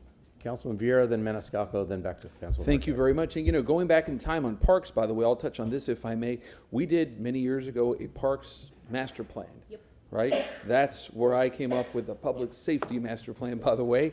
But we did a parks master plan, which was a real master plan. It was bigger than the Bible. And we should look at that for some of our challenges. Remember, one of the things it said, and I'm sure that it would find upkeep throughout the city of Tampa and a lot of our older parks, and in South Tampa. I mean, I know a lot of people in South Tampa, and I hear the same thing about the roads and about the parks. They are having challenges. But also is District 7 in New Tampa, which is being the biggest, I don't want to use the word park desert. New Tampa is not a desert at all, but I wouldn't use that for the suburbs, but it certainly is an area. The what? The Great Frontier. It's the Alaska of Tampa, right? But it is the place that has the least amount of investment whenever it comes to city parks. We are, thank goodness, doing the K-Bar Ranch Park, finishing it up next year. But I always say that on parks we do need to have very, very big investments. I think that's important. With regards to the disability internship program, I have a question for you, Ms. Wynn. The internship program that I mentioned last week, that the city put, where is that funded from? Is that from the Social Action Network or Social Action section, or is it from general budget, general fund? It's under the Social Action and Arts Fund. But the internship program, not the special needs one, but the other one. There is a general city of Tampa. The regular internship program Yes, ma'am. is under the general fund. Okay, Yes. so why can't the special needs one be under the general fund too? That's my question. So that's why we ought to do that. We ought to treat kids with special needs the same way that we treat kids in that program, and to make it permanent. Because by putting it in the social action funds, we put it at risk every single year, because that gets cut, and that's what was going to happen this year. So council, again, I can't make a motion on that today, but I do want, number one, when we get the funds, I want them spent on interns here, people working here with intellectual disabilities in the city of Tampa, and I want it to come out of the general fund, so that it has a sense of permanency to it. Because if we put it in the bucket that it's in right now, that's temporary. That's temporary. So we got to make it permanent. We got to make it permanent. Again, I get very, very frustrated about it because it's been 3 years, 1,000 days, and we've hired 2 interns. So I get very frustrated about that. And then I'll say just 10 seconds to this. I know, now we're not talking about the social action stuff. No, this we're next not week. doing Okay. that until the 11th. Well, No, I it doesn't have to be would, today. okay, I'll just put in a word in, Ybor City Museum, someone's got to champion that. I always try to get it in for 150, but my credit card maybe maxed out this year, so I'll deal with that later. Let me see. You have now violated our rules and brought up that to. Sorry. You're like, damn you, Vera. Yeah, no, that's it for right now. Public safety stuff. Councilman Vera, so a reminder, kind of hitting back home with what Councilman Hurtak reminded us of. So if you're making request or suggestion, you probably need to come to the table with how you're going to find those funds or where you're going to move the funds from. So FYI, just be prepared for that. Okay, Councilman Maniscalco. I had a question for Councilmember Carlson, but he left the room, so I'll pass. Okay. No, I was gonna ask he had mentioned parks that people have complained about, like in South Tampa, which are the parks that we hear the most about? Because I try to take my stepdaughter to, parks all over the city. And yeah, we see a couple little things, but, just so I know priority wise. Yeah, I mean, there's 2 high-profile ones. I know that's Swan Circle, and then Yeah. and then the park next to the former Winn-Dixie, now Aldi on Yeah, Swan yeah. is 2. I know that there's there's these pocket parks that are in these like traffic circles, and Inner Bay Yeah. is a big one.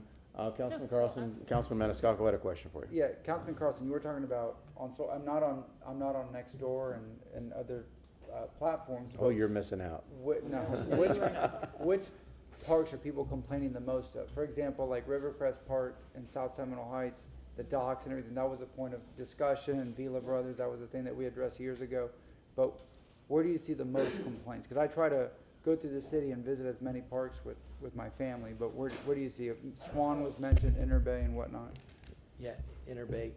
Can we ask Stephanie? There was a whole string last night, which I have not seen. Okay. I don't know if Stephanie's even allowed to talk about it.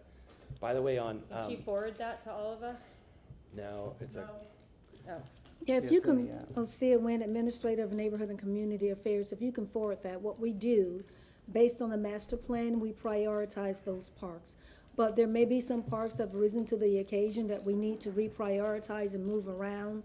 So if you have a list, we can just map that list against what's coming down the pipeline with what we already have in the pocket and do an assessment. Yeah, because what I try to do is, again, I have a 13-year-old, she loves to go to the different parks. She loves Vila Brothers, she likes Durant Park in Riverside Heights, she likes McFarland Park, but every week, especially now with summer break, my wife is trying to take her, to as many new parks as possible, because she goes to school in South Tampa, we live in West Tampa, and I try to photograph, like, if a bench is messed up, or it's playground, or, for example, on the Riverwalk, the park in Curtis Sixon, they redid the fake grass, whatever, they redid that the other day. Overall, city staff is, Parks and Rec, they're good at repairing stuff, but I want to see which are the worst parks. I know South Tampa's got quite a few, and see how we prioritize in making repairs and improvements and whatnot. So, thank you very much. there are some, I was not trying to be coy earlier. There are some groups online that are confidential where the members say they won't say what's going on, but I'll get an indication of it. But Osea, is there something like the mobility and stormwater have customer experience at Tampa Gov? Is there anything like that for parks that people can We have, Osea that Wynn, we could, so that Administrator. you and I don't get 100 or 200 emails? Is there some generic parks number we can send them to? We have our customer experience number where that used to, where that replaced our customer complaint, our citizen complaint line. We do have a customer experience number, and What, is there an email? it's Tampa Connect. I'll send that all to the city council members, so I can give you the correct information, and so that you can send it out to your constituents. But yeah, and anybody watching, just Google feedback on parks and they can go in and Yes. do that. But Or we'll try to customer- get the members of these groups to put that email out so that we don't end up having to forward hundreds of emails. That'll be great, because some of the assets, they may fall within Parks and Recreation, but there may be another department as well. So this one central point through Tampa Connect, will allow us to assess all of that. Can I say one other? Yeah, let me just remind folks, we have an hour and 45 minutes left. We still haven't covered police, fire, and construction services. We may want to consider rescheduling maybe one of those, but anyway, with that being said, because we only have an hour and 45 minutes left. Councilman Hurtak. Thank you. I just want to say, I cannot tell you how many times my office has sent the Parks Master Plan out to people. So I want to just, again, hit on that, because it's not the master plan that you want, it's the annex. The annex shows everything that is planned for each park. And so I often send people there first, people who have questions about a specific park. And that way, when they direct their concern, they can absolutely say, you know, we would like this addressed before that. But also, if it's not on their list, that's another thing to know. But it just kind of gives people an additional help. But it's also incredibly hard to read because the font is incredibly small. It's over, I want to say, 150 pages, maybe 200 pages of just the annex. Yeah, and it is so tiny that even blowing it up, then it gets to you. But I just wanted to say that that was all I wanted to Okay, just make sure very I good. put that Okay, out. is there anything else on Park and Rec before we move on? Okay, what would council like to discuss first? Police, fire, construction services? Yeah, I'll let, if you want to start with fire, I actually want to look at it holistically, public safety, because if you look at these anticipated non-ad valorem debt programs, which is where all this is coming, and I believe some of this is coming to us on Thursday. Chief Bennett has already reached out to me to have a meeting about the Howard Avenue Annex, because I'm really struggling with $40 million for evidence storage. And so my point is, and I would love if every building we could build and put the state-of-the-art stuff, but we are not at that point any longer.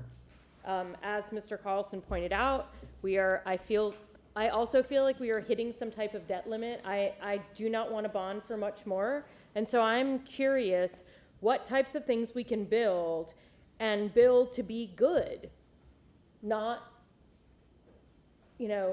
exceptional. And that's probably a hard thing to say, but I do believe that we can fix up a Howard Avenue evidence facility without it being $40 million. Councilman Carlson. Yeah, I'm going to vote against that. And, there are. Against what I said, or No, against I'm going to vote against that, Okay. that evidence room. It's something to me that's nice to have, that we don't need it. What the police officers tell me is they want more police officers. What firefighters say is they want more firefighters. And we can't bond to hire people, but we have to focus on what's important, not what we want to have. And, there's all this kind of nasty politics going on. So if you vote against ShotSpotter, somebody says you're anti-police. I'm somebody who fought hard to get raises for police and fire, and fought hard for other funding, but there are so many priorities before that we need to focus on. And the PBA 3 years ago asked for 200 more police officers, and I think we didn't get any, essentially. And police officers and firefighters feel like they're overworked. That we add numbers of people that are getting trained, but in effect they're replacing the people that are leaving, and the net is that we're not really increasing. And our population has increased and we're not getting more people, and the public wants to feel safe. They want to feel like they're covered in the case of emergency. They want to feel like if they have a heart attack that TFR will come quickly. They want to feel like if there's a crime that they're police patrolling, and they have confidence in the hardworking men and women of public safety. They want us to invest in more people. Councilman Vieira would like to speak next, and then I'll let you speak. You want them to speak first? Okay, so Councilman Hurtak. Well, and this is not a conversation I necessarily wanted to have with the chief right now. I kind of wanted just to have it within ourselves of, every department head is going to come to us and say, we need this. That's literally what we've gotten from everything, but it's up to us to determine what's possible. And so that's what I'm going to ask for on Thursday is a breakdown of, if we only give you $20 million, what would you do with it in terms of this evidence storage facility? Because I'm not willing to go over 20 million, period, right now. If we wanted to add things to it, you know, little by little every year, but as we look at this anticipated debt, and the reason I'm starting with police is because fire, I think, is a different discussion in terms of building buildings, and this particular facility, we still have Big Blue, and it's mostly empty. I'm really struggling with how we put $40 million into something that, quite frankly, could be $20 million to get it started, if this is what they say they need. So I'm just curious about everybody else's opinion here before we ask department heads, because again, I feel like everyone's gonna always say they want the biggest and the best, and I don't begrudge that, but I think that we are the purse holders. Don't forget that Councilwoman Carlson. if it's 40 million and it's gonna be bonded, so that means Yeah. it's 70, I 80 million. I agree, and so what can we do? And, you know, the mayor has, Incrementally. insiders tell me the mayor has a script for her video in a year and a half.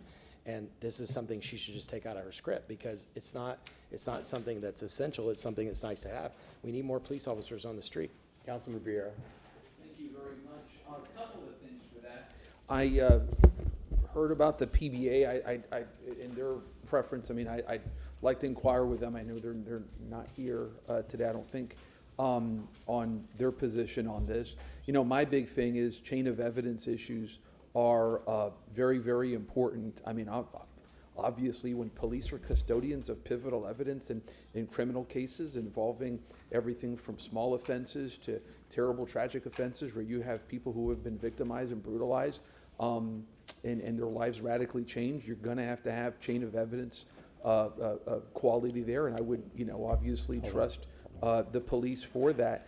I do want to talk about and by the way, when I say that, because Councilman Carlson mentioned the whole police issue, when I say I would trust police, I'm not saying that y'all don't trust police. I just want to be clear for if anybody's filming this for a video one day, because you never know, right? You know politics. So again, that wasn't meant in that regard. But I also do want to talk, and again, we can continue to have discussion, and if the chiefs want to talk about it, that's great. But on the gun issue, which we've heard from the PBA on where those funds are going to come, and also what's going to be funded this year in the mental health unit, something that is like a big deal. I mean, I know we all believe in that. That is a great program that we really ought to build on, that really helps de-escalate things and prevent terrible tragedies involving law enforcement in the community, especially with people with mental health challenges and having their worst day. So I do want to talk about that, but if we want to talk about the evidence issue, that's fine. Councilman Hurtak had asked the council to express their opinions first, so I'm going to move through that. Councilman Maniscalco, would you like to speak some? Sure. So in regards to this amount of money for the Howard Avenue project, you know, if we look at the lifespan of Big Blue here on Franklin Street, and if TPD is going to move or want to build a new headquarters, why don't we incorporate this with the new headquarters? If an evidence building, which is more than that, it's going to cost so much money. How much is a new police station new police headquarters going to be? $100 million? Why don't we incorporate everything into one and save money in the long run? It just seems like a lot of money. I mean, I know the project, I know the parcel where it's at. Not to get into too many details of where a police station could go, someone's going to say no, but the Hannah Avenue building, could that be utilized for evidence? Is there enough space there? I don't know. But if we're going to spend this kind of money that we're going to bond and the interest that we're going to pay, why don't we just build an all-inclusive new police headquarters and include that evidence space there and just be one and done, and perhaps, you know, that'll help us absorb a lot of these costs instead of just spending all this money on one project. That's just my concern.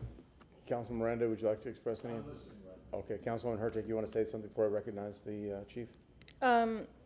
I don't disagree, and I believe that you're the one that initially thought about that, which isn't a bad idea. I think we've thrown a lot of money into the plan for this, and so I think my thought, again, is just simply to do some of it and then slowly add in as we have the money to do so. Yeah, I mean, and so in full disclosure, I've had these very conversations with the chief and also the chief of staff about some of my concerns. They were able to mitigate, and I think I'll give the chief an opportunity to talk now about and share some of the conversations we've had about this as well. So Chief, would you like to address some of the issues that you've heard from council? No, yes, thank you, Chief Burkhaw. So first of all, the last thing that I want to do is spend $40 million and bond $40 million. But we are good stewards of our taxpayers' dollars, and there is no other option. What we have now is not just, it's below good, it's inadequate. What I have my evidence on in the 7th floor of headquarters is inadequate. This is more than a need. This is a must that must happen. And I'm here telling council as chief of police that the police department needs this. This is a basic core foundation. If it didn't, it wouldn't have made it approval for us. If there's a way to do it less, we would do it. That's CAD's job. I'm sure they'll come up here and tell you there is no other way to do that less in that facility. And as far as a future police station, which we have come up and talked in council before, you're looking plus $400 million to do. And that additional square footage, whether it's there or in that other building, is gonna cost the same. We are exploring other options that might help us mitigate the cost of a future police station that I know that we're looking into now that it's probably not ready for discussion, but there's other options out there that'll help us mitigate the cost of a brand new police station. But the square footage that you're gonna need with and without an Evans facility is gonna offset, and it's not there. This is something that we've already been delayed beyond, and we're talking about the situations that the fire department's in with some of their fire stations now. We cannot let this continue on in the situation that we're in for evidence. And I don't come here and I don't talk to council like this and demand something that we need, but I do demand that you guys at least consider this strongly, that this is something that the police department needs. Okay, Councilman Miranda. Thank you. I remember when we first heard about this a couple of years ago, a year ago, whatever it was, Chief Cates the one that brought it up. And she showed some evidence between, the evidence procedure between the city of Tampa, and I haven't spoken to the chief or Chief Cates on this, let me say that before we start. But I remember you talking about different cities, and you showed some graphics on, there they are, and baby or not, I didn't know she had this, because I have never talked to the Chief Cates or the chief of police regarding this, other than I remember this, when I remember sitting over there instead of over here, and I remember looking at those items that were there, and compared to a city in Orlando, compared to what Tampa has, we're sickening compared to that. And let me tell you something, one piece of evidence, just one piece of evidence, that is not admissible in court for whatever reason, somebody could walk who was a killer, he or she. And these are the things that you watch. And I watch a lot of television, but I tell you what, those CI guys that go out, pick out one hair and find a thing and match it with a cigarette thing, I don't know how they do it, but I guess they do it. Because I watch that on, I forget the name of the show, and it's unbelievable what they can do and how they can match up evidence without failure and correctly get the person who committed the crime. So I'm not saying that's my goal, but my goal is to make the city of Tampa equal to, if not better than, what other agencies have presenting and controlling the evidence of this city. It's paramount compared to the cost of one life that may be considered unexplainable and untreated for the perpetrator not to go to jail. Thank you. Councilman Maniscalco, Carlson, then Hurtak. Okay, real quick, and I've gotten a glimpse of what is it the 7th floor of Big Blue? Yes. And I mean, here's some of the photos. I get it, what we are using, and think about it, the 7th floor, so when evidence is brought to that building, how many people touch it? How many, before it gets to where it needs to go, whereas if you had, you know, a new facility or new equipment, you know, to store these things, and you see the proposed and the current, what a difference night and day. What I'm saying is, you can have a Rolls Royce for $400,000, or you can have a Mercedes S-Class for $120,000. Both very different, but both are very nice. What can we, you know, the $120,000, it's a $120,000 car, but it's a very nice vehicle. What can we do to save taxpayer money? Because it's not just $30, $40 million. It's that bonding. It's that. I just want the most bang for our buck. You know, where you can, I mean, look at this. I've seen this. It's, you know, it's like an old old science lab, essentially. You know, TPD deserves better. And if you look at what the sheriff's office has, I think that's top of the line. I mean, what Hillsborough County Sheriff's Office has is, with their evidence and everything, is top standard.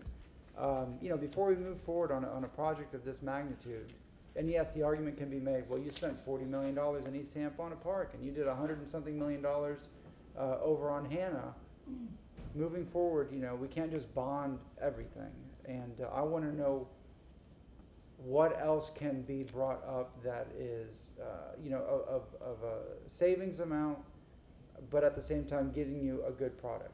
You know, so again, you know, I'll just wait and see when that time comes and what other opportunities and options there are. Councilman Carlson. I think, to be fair to the chief, I was not convinced by this last presentation. To be fair to the chief, I think we ought to give him an hour at a future meeting within the next couple of weeks and have him put his best. Coming Thursday. Thursday. Yeah. Okay, so let him present that, and the question to me is not just whether we do this or not. We have a, based on what we hear from police officers, we have a desperate need for more police, and so you know, we need to look at this holistically. We don't have unlimited amounts of money, but I think he ought to, instead of arguing the whole thing out now, let him come with his best shot on Thursday or whenever, and let's discuss it then. Well, it does have 26 implications, so we have to. Councilwoman Hurtak. Would you say our evidence is bad right now? I would say it's inadequate. So we're losing cases because of it. Inadequate and losing cases are two different things. My question is, are you losing cases because of it? I would have to go research it, but off the top of my head, I don't know. So what I'm going to look for on Thursday is what you can do with $20 million. And again, maybe a timeline of, like, I see boxes. Boxes are okay for now. If we can get you a new facility with air conditioning and all that stuff special, and then as things go on, we get $5 million every year after, that's the kind of stuff I'm looking for. Like, what can we do with $20 million, and then what's your plan going forward, $5 million each year to fill it out? That's what I'm looking for. I'm not saying not to have it. I'm saying, how can we do it incrementally to make sure we get you what you need, but we can do it in a financial aspect that we're looking for. I'm not saying no to $40 million. I'm saying no to bonding it immediately. And so what can we do with 20, and what can we do going forward? So that's what I would love to see on Thursday, because I think that's what the public is looking for. Public does want public safety, but public also really wants a lot of other stuff. And we have that job to balance. No, it's a good point. And just to add on that, the factor in there is if you do put off pieces, and if something like that could be done, then the increased cost that's Sure. associated with delaying construction, that's part of that equation as well. That is, but those are smaller, more incremental bites that we can chew. Because right now we have so many other things, and I understand, and that's why I said every department comes here and they say that they need it, and I'm not saying you don't need it. I'm saying, how can you help us get it to you in a smaller, more incremental? Obviously, you're going to need the big chunk up front because you're going to need to build and make the facility safe. But can we transfer things there? What then would be your next? What are the things? How can we build the building? And then what are the things that need to go in it by order of priority? Okay, I think we got that. Councilman Vieira, and then I'm going to speak, and then Carlson and Miranda. Yes, sir. Thank you very much. So, you know, one burden that y'all would bear on Thursday, as Councilman Maniscalco mentioned pretty much, well, I don't know if I made up this saying, I don't know, but you can't change who you are, but you can tame your excesses, right? Are there any excesses where you can trim? I know Councilwoman Hurtak's talking about 20 million. If it's 40 million, can it be 38.5? Can it be 39? Can it be 37? Whatever it is, right? Something of that nature, if that's possible, to talk about that on Thursday. Because again, what Councilman Maniscalco was talking about is common sense, which is if things can be trimmed off of it, by all means, let's do it. But if everything is critically needed to the business of preserving evidence, then that's obviously something that for me would be very, very compelling, very, very compelling. But I think asking that question is reasonable and responsible. Again, taming some of those potential excesses. So that is something to think about for Thursday. Thank you, Mr. Chair. Councilman Carlson. Yeah, and just for anybody watching for the first time, we have, I think I can speak for it, we have the greatest respect for the police chief and, you know, all the police officers out there. Now I'll speak with my own voice. The context of this is that this administration came to council like 5 years ago and said, we absolutely have to have this $240 million building. We have to have this. It's just, we shouldn't let our staff work in other places. The only way we can do it is buy our own building. We have to, and in hindsight, that was a terrible decision. They came to us and said, we have to instead of paying $5 million for a park or 18, we have to pay 43. When you include interest, it's $80 million. We have to do that. We have to have the West Riverwalk. We just have to have it. We have, and I think it comes from the fact that the leaders of the administration were the heads of the police department. They're used to people doing what they want.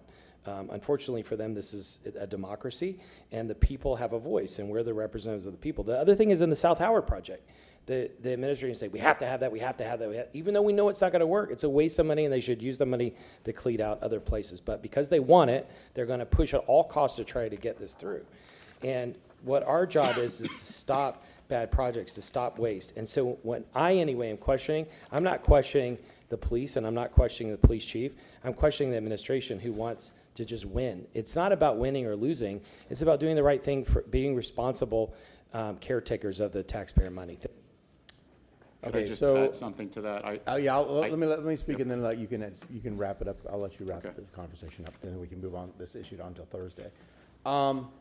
So it's interesting listening, because I actually had a long conversation with both Chief of Staff and Chief Bearcrow about this very issue, and a lot of the talking points that Councilman Hurtek was, you heard this kind of the same concerns I had. But after having that long conversation, which I encourage you all to do between now and Thursday, if you need it, between both individuals, because it was persuasive enough to push me over the 49 to 51%, in support of. So as I mean, some of the highlights that they brought up to me, my concerns were exactly what Councilman Hurtek was. Plus one more was actually land usage, because it's impound, and this was in a prime piece of property in the city, and did it really need to be here versus somewhere else as far as the land utilization and zoning and public. Well, it was my concern. I kind of did, and that answer was asked and answered because of the central location of the city and the utilization of the police force to be able to bring their evidence to them. If they're in New Tampa and they have to travel to a location, or if they're in South Tampa, they have to travel to a location. Have a central location is important, and both in being fiscally responsible and practical with the workforce.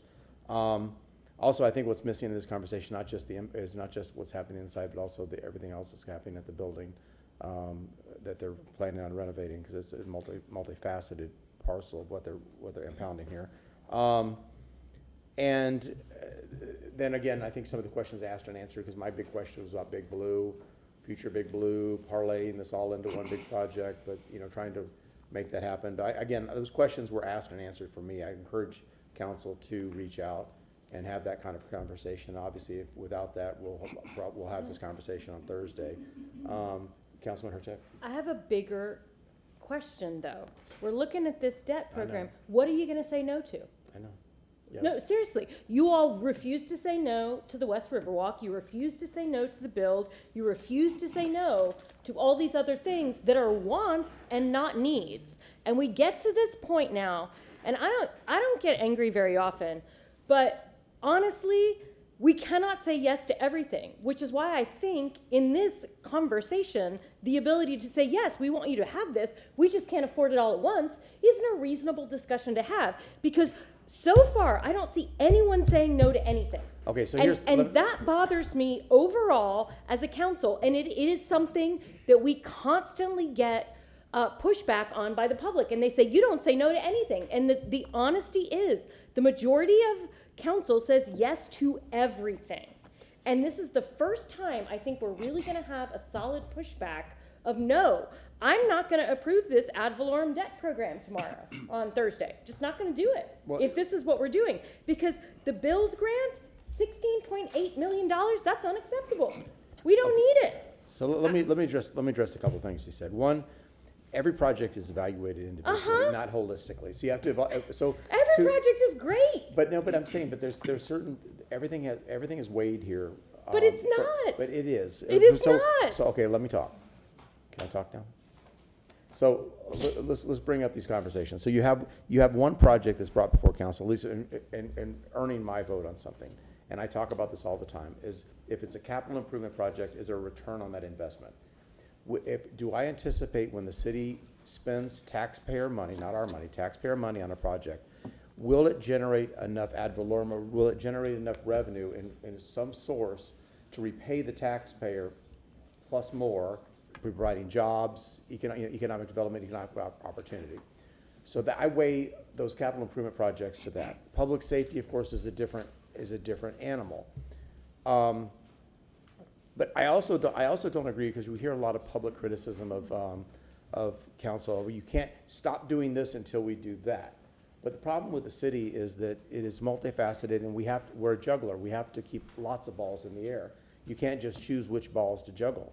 The balls are thrown at you, whether it's public safety, fire, police, our roads, our sidewalks, all the things that we do as a city. We can't just say, well, we're not going to do this X, Y, or Z today. We're only going to focus on, we're not going to do fire today. We're only going to focus on police. We're not going to do this today. We're only going to focus on that.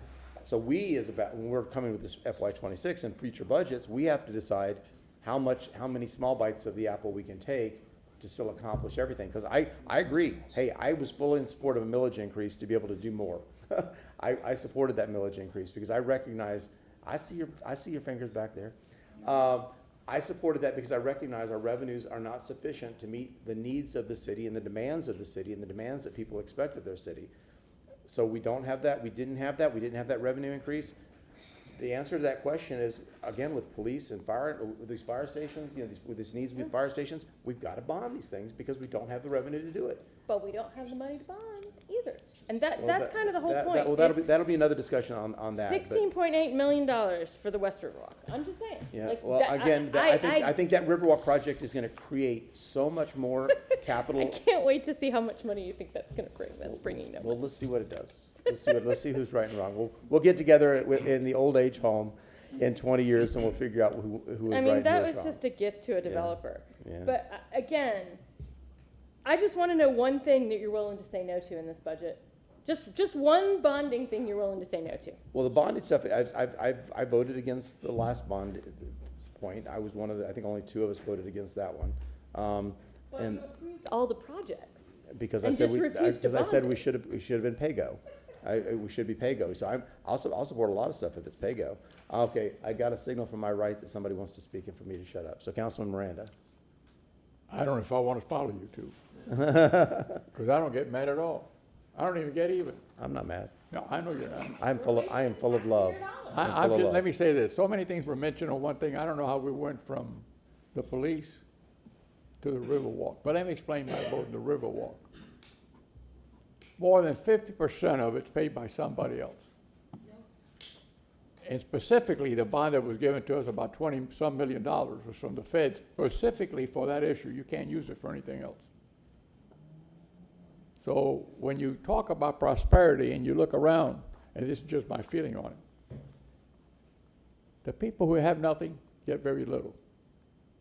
The Riverwalk is doing very well. What would have happened if you guys were here in 1974 when I sat here and there was a damn thing going on in the city? Nothing. There was no Ybor City. There was no downtown. The budget was $300 million. There was nothing to do in Tampa. No hotel, convention center going to hell. No cars. Under the Greco administration, we got 100 and some police officers hired with no money because they paid the fee for 3 years, if I remember correctly, for 3 years of their salary. And correct me if I'm wrong, because I'm going by memory. You had 60-some cars, if I remember, all at once in the garage that were inoperable. You were riding 2 police officers in a car because we didn't have the vehicles for them. You remember that? Might be a little before my time. Well, you're not that old. But with that comes, how do we get here? I tell you what, folks, we didn't get here by paying cash. We didn't have no cash. There wasn't a damn thing about it that was nice. No downtown, no Ybor City. Tampa Theater was saved on a 43 vote for $90,000. The convention center, luckily, the Marriott built here. If not, that'd close down too. It was losing millions every year. The Strass Center came. It was turned down by the public, and under the guidance of Mayor Martinez, who later became governor, he said, we're gonna build it. And if we got out, I wasn't here with them, I'm not taking credit for that. He was here, he got with some people, and what? They got some funding to start it going. And that's how you got the Stress Center, after the public said no. We hassle, we tell Hannah to go to hell, we don't like it, but it's been operating pretty damn well. It's helped locate a lot of people. It's got parking where you don't have to worry about going to see somebody. You can go and park for free if you got a problem with the city or whatever department you're going to. And it's got solar panels, Charlie. So let me tell you about the tree car. The tree car was perfect when I was a kid.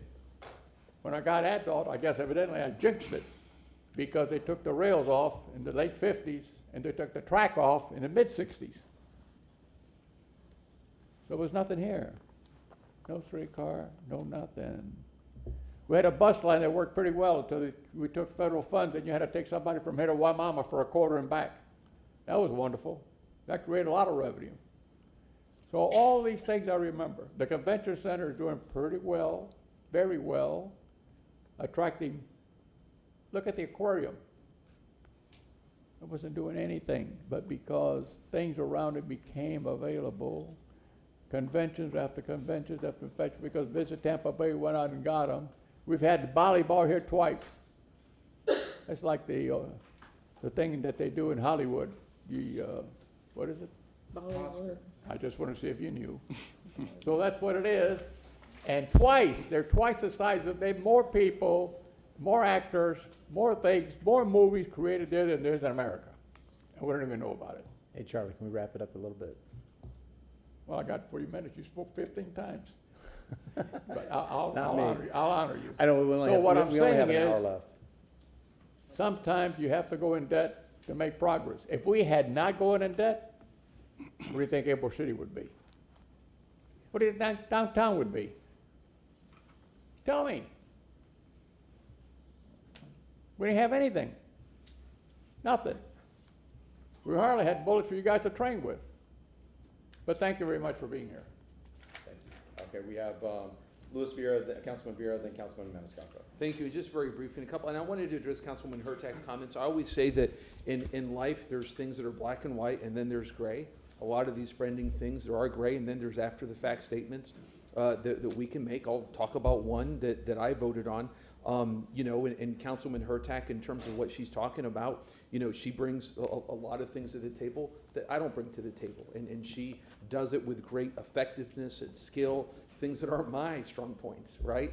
And so I think that's very important to recognize. I look at the Hannah vote that was a couple of years ago. I could tell you all a funny story. I'd probably tell it privately in terms of what I was thinking in my head during that vote, which I won't say publicly. But, you know, that's one of the ones where I went, should have applied a lot more scrutiny to that. A lot more scrutiny.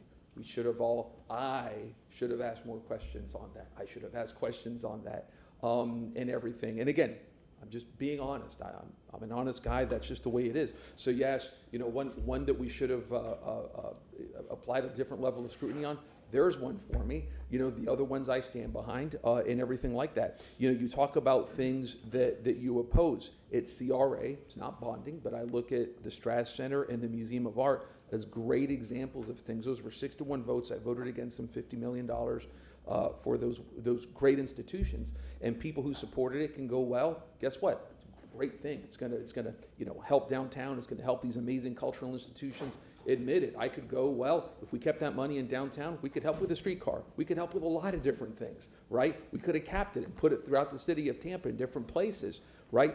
Guess what that is? That's the gray. That doesn't make me great for voting no. It just means that I opted on one side of the gray. Everybody else opted on the other side of that gray. So that's the way that I look at things. So, you know, there are things that you look at and you vote and you go, again, public officials make mistakes in terms of the level of scrutiny applied. And I think it's good to be honest and human about that. But I point to the gray, which is on things that I voted no on. Again, $50 million, big projects, not bonding, but within CRA, you know, it's not black and white, it's gray. And a lot of times we have to recognize the gray, I think. That's it. Thank you. Councilman Maniscalco. Thank you very much. Mr. O'Hara, you and I had a brief conversation out there a few minutes ago. So I'm just going off of memory, but with the CIT, did the CIT, the original one under the Greco administration, did that fund the police substations? I know it didn't fund the purchase of Big Blue because that was a buy now, pay later, interest, no payment kind of situation. But did the substations, were they funded under the CIT?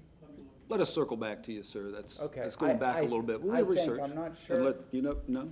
But We can confirm. No. We'll Okay. confirm or refute. no, and the reason I asked that is with the CIT renewal, even at that 15-year, I think back to the stormwater vote in 16, which you were chief of staff, going back and forth with the previous mayor, in order to bring down the cost of that $251 million, $20 million from CIT was applied to that bigger picture, so we didn't have to bond, less money to bond. Yes. Can we fund this project, because Councilmember Clendenin made a comment of, if it was PAYGO, I would think differently, something like that. Can we fund this with the CIT renewal instead of bonding? Because at the end of the day, we're just making the banks rich. It's a lot of taxpayer money going in interest. Can we do it via CIT, knowing that you mentioned December 26, whenever that kicks in, and I know we look 5 years out, can we pay this with CIT without having to pay so much more in interest? We can, and that's a qualified can, and we've discussed this, maybe even in this forum, but we've definitely discussed it behind the scenes. It all depends on the prioritization of that CIT version 2 funding. Okay, I think there's a great deal of opportunity there. We've already talked about potential opportunity for parks.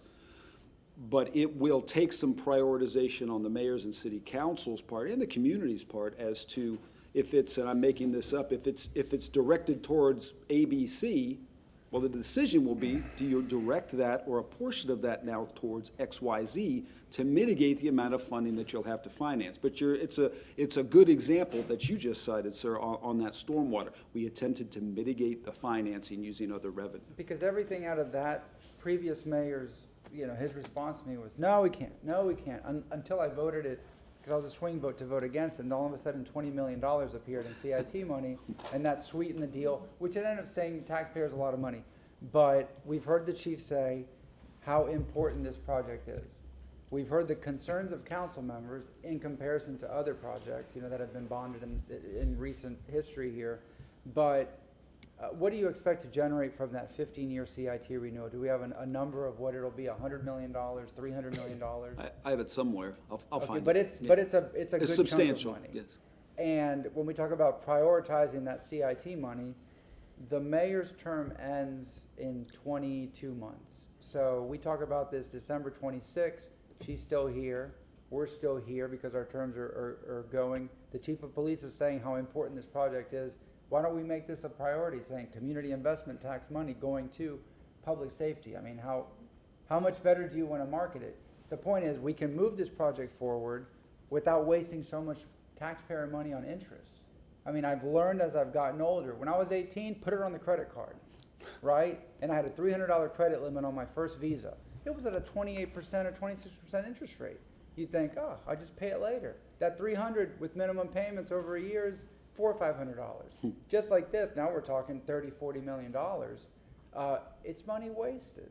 Again, so we're making the banks rich. Yes, it's okay. You can have debt. Everybody has debt. I don't, just a mortgage. But I just want to be smart with the taxpayer money and saying, if this is of top priority, the mayor is a former police chief. We have an existing former police chief. I have seen the conditions of what's on the 7th floor. Let's just be smart with the money. We can make things happen, but without having to bond everything, at the end of the day. So thank you. And again, if I could just pull that thread a little bit more, it's already on my list to send you those categories for the CIT version 2. And as we've said, there's substantial funding available for public safety. There's substantial funding available for parks and recreation. There's substantial funding available for mobility and transportation. Again, in my view, it will come down to prioritization. Mr. Harrow, when you send that, could you send an estimated like an amortization kind of table that shows us when the revenue comes in, what that Certainly. revenue look like. Councilman Carlson. Still on public safety, but not about that building. Councilmember Vieira mentioned the guns, and I saw the story. I talked to PBA. It seems apparent that we have to replace them. Do you all have a budget yet, a general budget? And is it included in the budget, or is that going to be something extra? Do you know? That's How much something is it we're going to be? working on. You can feel free to reach out to me anytime too, because Is it going to, do you have a ballpark? Is it going to be millions or hundreds of thousands? I don't have any it's idea. something we're evaluating state, right now. State your name again for us, please. Chief Lee Burkoff. Thank you. That's something we're evaluating. We're in that process of evaluating. Is there a placeholder in the budget, or would that be on top of this? That's something we're working with the CFO on. Okay, yeah, okay, thank you. Councilman Miranda. I'm going to speak very, the CIT is $850 million giveaway. I'm going to say that again, $850 million giveaway in 15 years.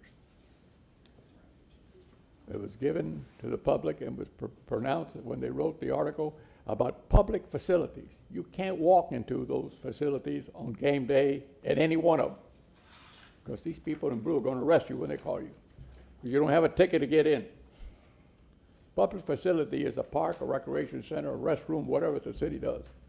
That you can go into, but not one of these. Try it, see what happens to you.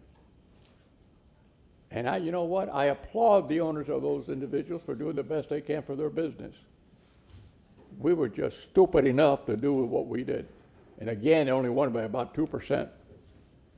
If the public really knew the facts, the first $2 million that the Sports Authority works for to promote themselves and have for themselves what to do, all that money, when you brought later Swift over here and all that, $2 million of the first earnings of that year go to the owners, not the taxpayers. Councilman Miranda, can we stay focused? But I'm going to, well, they brought it up, they brought the I CIT know, tax, I and know, I'm but just going to explain it. I know, But but- anyway, I'll stop it. In your reference, I want you to make sure that you live another 20 or 30 years so I can harass you longer. Thank you very much. We'll meet in the old folks' home. Councilman Hurtak. I just had a question about the guns, because I read about that too. Is there any way that you might be able to, is there any federal discussion about assisting to replace those? Not that I'm aware of. I know that we had spoke to Representative Danny Alvarez, and we expressed that concern to him to bringing up an issue without finding a funding source. Okay, yeah, no, I just think it would be interesting to know. It seems like that's something that we might get some assistance with as well. Yeah, I spoke to Representative Alvarez as well about state grants or possibly too, but yeah, that's a subject for another discussion until we figure out what we're going to do, right? Okay, so Chief, since you're coming back on Thursday, I still think you should have an opportunity to kind of like wrap this up now. No, So- I just wanted to say this. First of all, we're all talking about being mad. Yeah, you have to state your name again. Sorry. Chief Lee Burkoff. Thank you. I mean, I'm upset. I'm up here as the chief of police of a very professional organization that's reduced crime at historic low levels, have increased staffing beyond any chief in recent history that I can think of off the top of my head.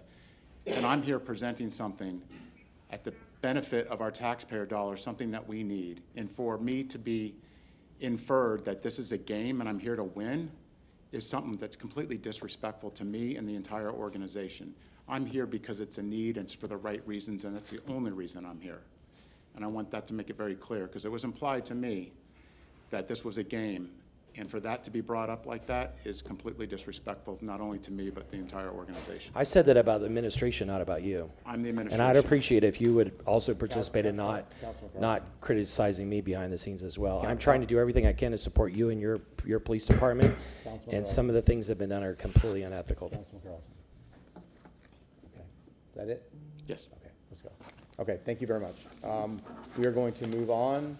We can do fire or construction services. We have 56 minutes, and we're going to lose one council person at 4:30, FYI.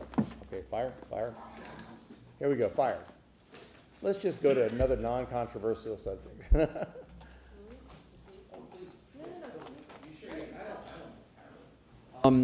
I'll begin with fire, and thank you, council and Chief Tripp. I hope you're well. I see Walter here and others.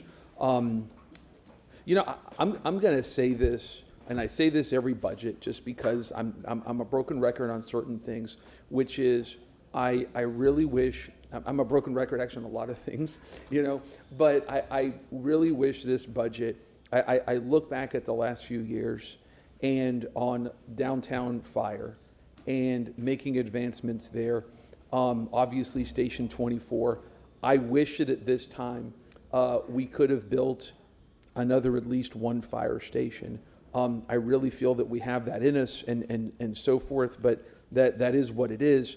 I do have a question for you, Chief Tripp, and thank you for being here. On fleet maintenance, I saw the timeline for that and everything. How long do you think that's going to take? Because obviously fleet maintenance is kind of baked into the prospective expansion on Station 9 over at Chestnut and helping out the growing West Tampa.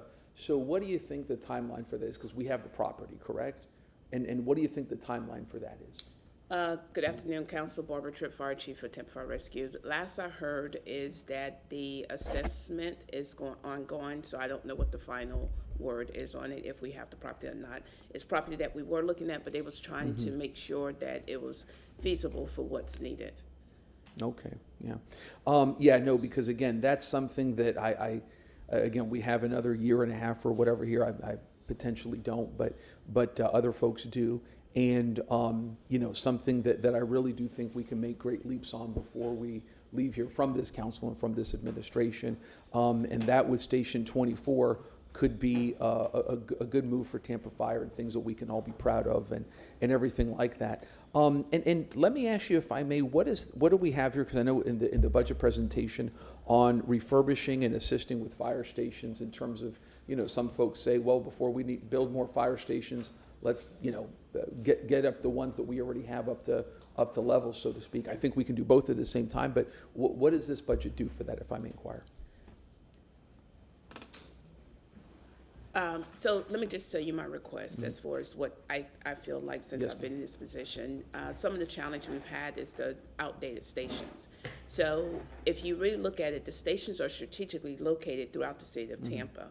We just can't put no additional resources in there because they're small and because back in the day it was fire department. So a lot of the fire stations were built 1958. So we have probably about 8 or 9 of those stations. So you just had a fire truck in there. Now we're trying to put additional rescue cars in there. So I think, honestly, the stations need to be torn down and rebuilt or added to it to be able to apply those resources. And with that, you can also determine where the needs are, because we are responding to the community, providing what we need, but we just can't put, you know, just like Station 10, I'm gonna use over in East Tampa, it's a one station bay. But I am allowing additional resources to be put forth to help out with that location, but it's just not in, it's not in the station.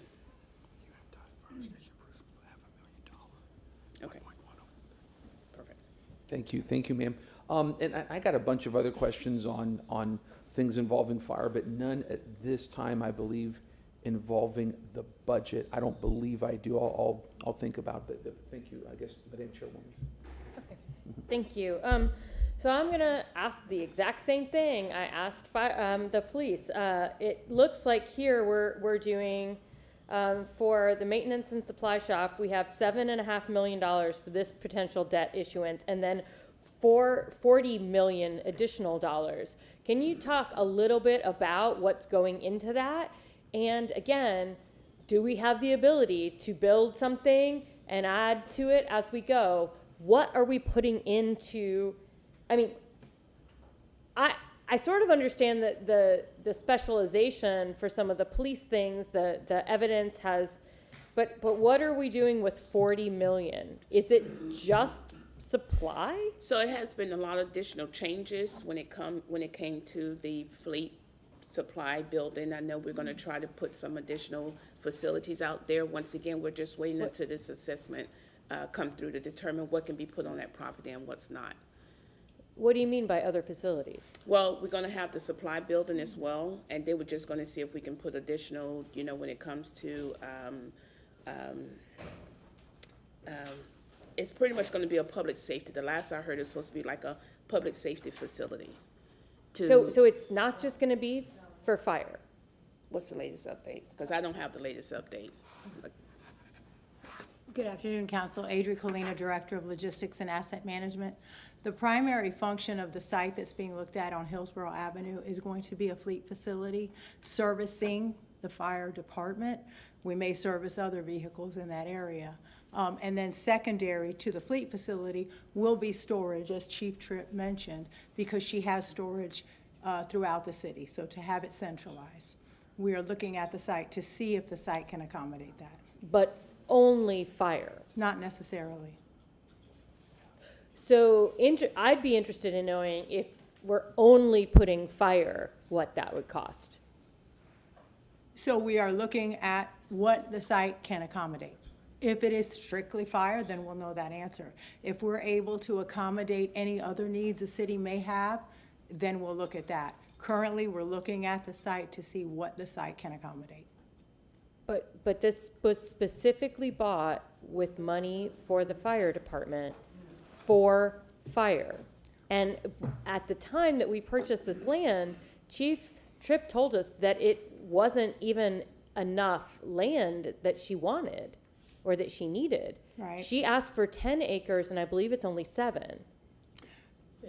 It's 6. It is 6. However, to be clear, when we say a fleet maintenance facility, that is a logistics and asset management function. And we service fire. So already right there, you're talking 2 departments.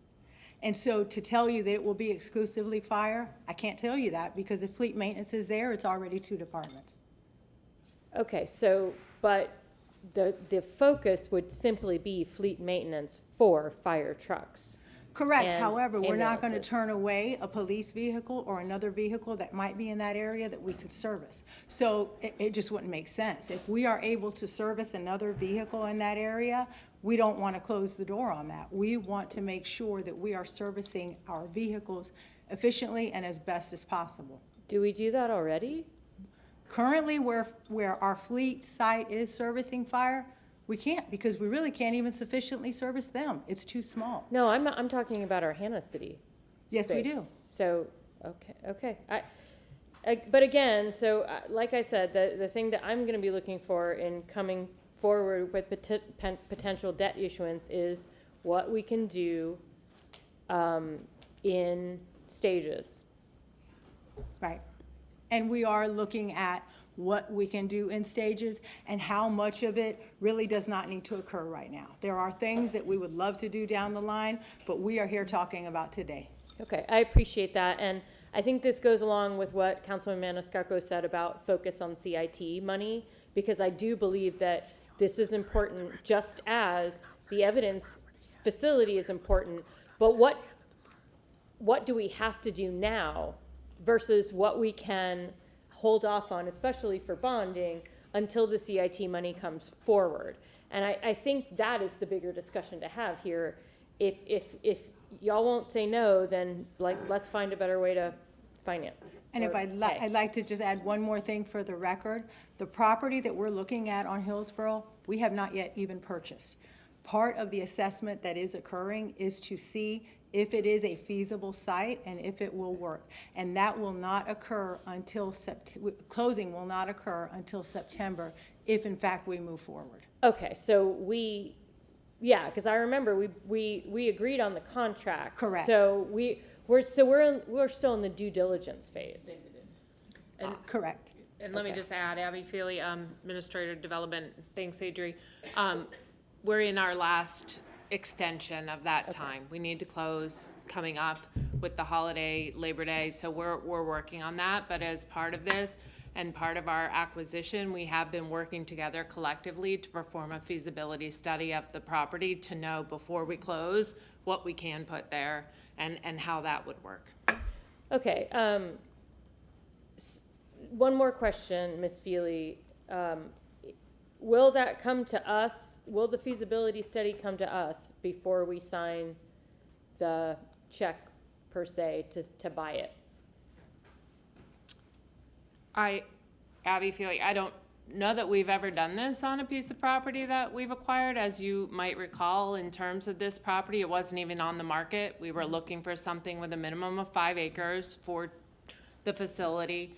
And once we got this under contract, we wanted to ensure that what we needed it for, we could build. So, given the time frame, I mean, I'm just thinking on the fly, given the time frame of where we are and that we're gonna need a closing, our targeted closing is August 25th. I just didn't, when you were speaking that we closed on it, we owned it, and I wanted to make sure the record was clear for that. Okay. So would we bring back the feasibility study? I mean, that's something I would have to speak with our team on and figure out if, Well, and we could again, do that. I don't know that we'd let the property go either way. I'm trying to, Okay. I So- want to figure that out. It's kind of like what Councilman Carlson was saying earlier. We're always working on the properties. We don't necessarily disclose that because it puts us at a disadvantage when we go Sure. to the table to try to purchase something if somebody in the free market knows that we're out there trying to do that too. But again, I mean, if we, regardless of owning this property, if we buy this property and then it can't be used for this, we're basically starting at ground zero again. That's my concern. Yes, and we're having an internal meeting on Friday to talk about the feasibility, because I think we could definitely do the fleet facility for fire. I think the question was, how can we most efficiently use this land to perhaps fill some of our other needs as well?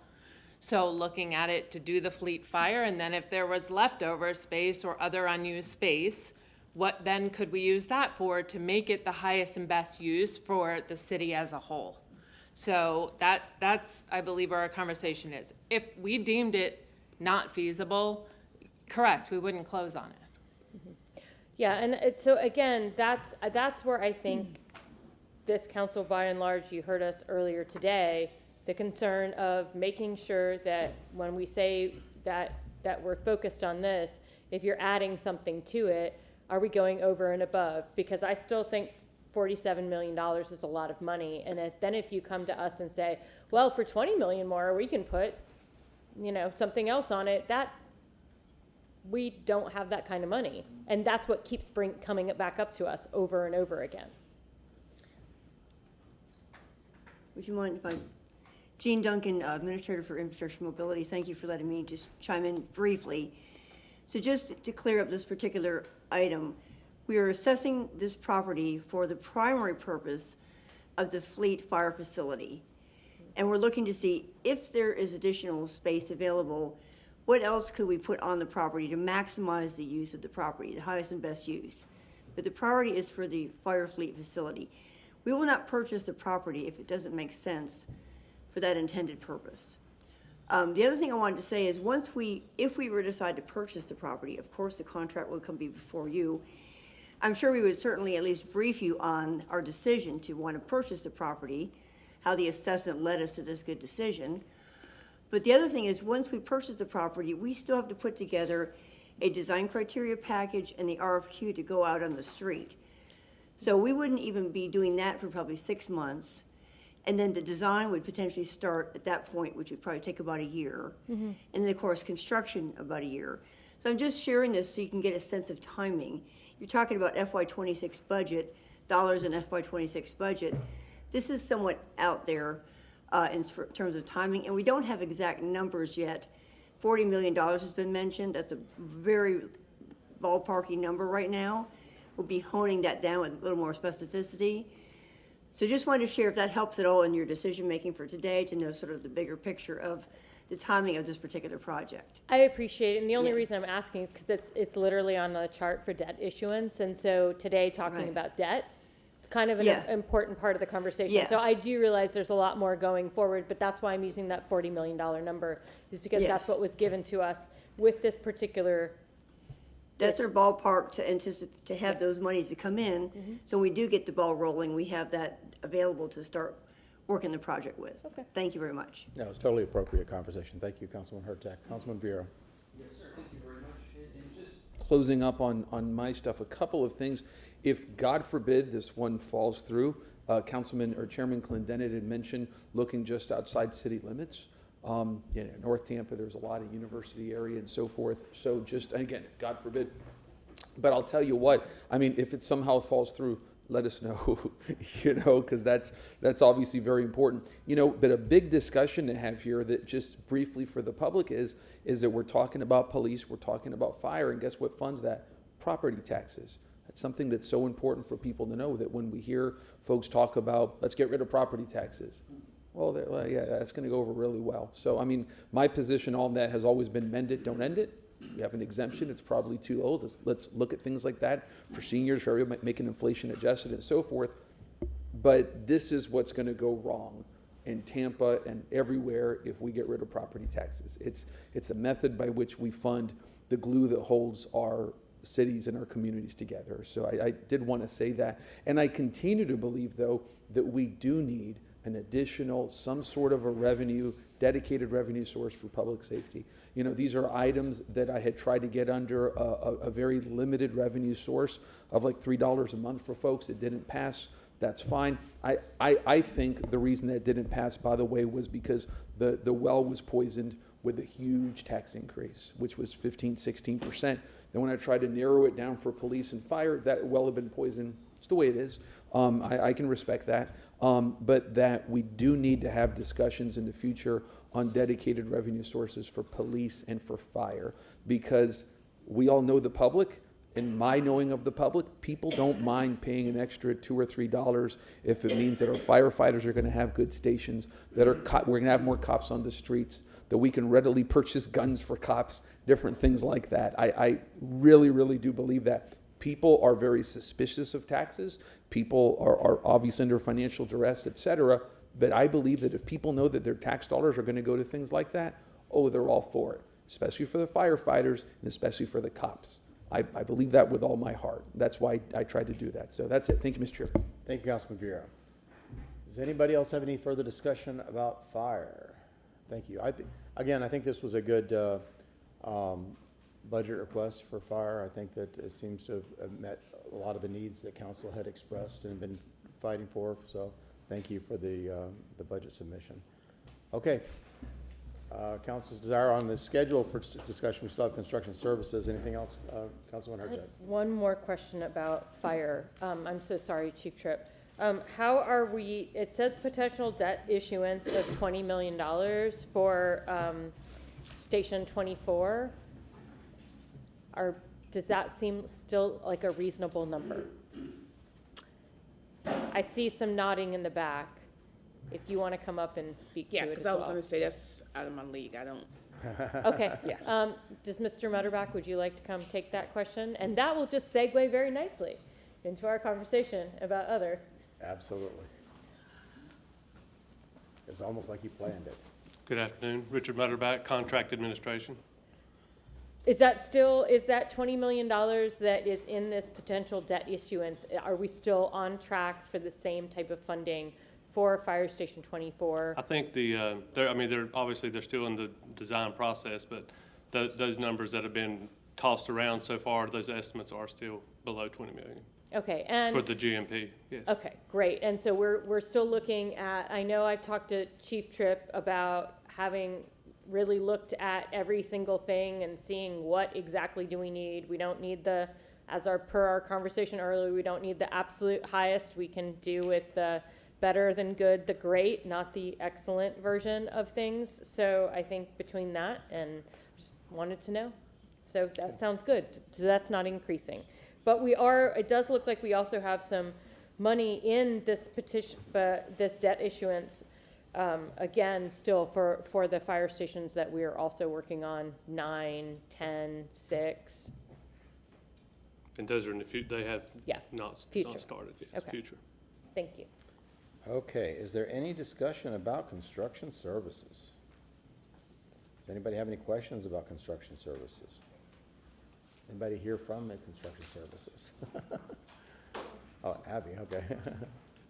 Is that in your portfolio? What is it that you don't do?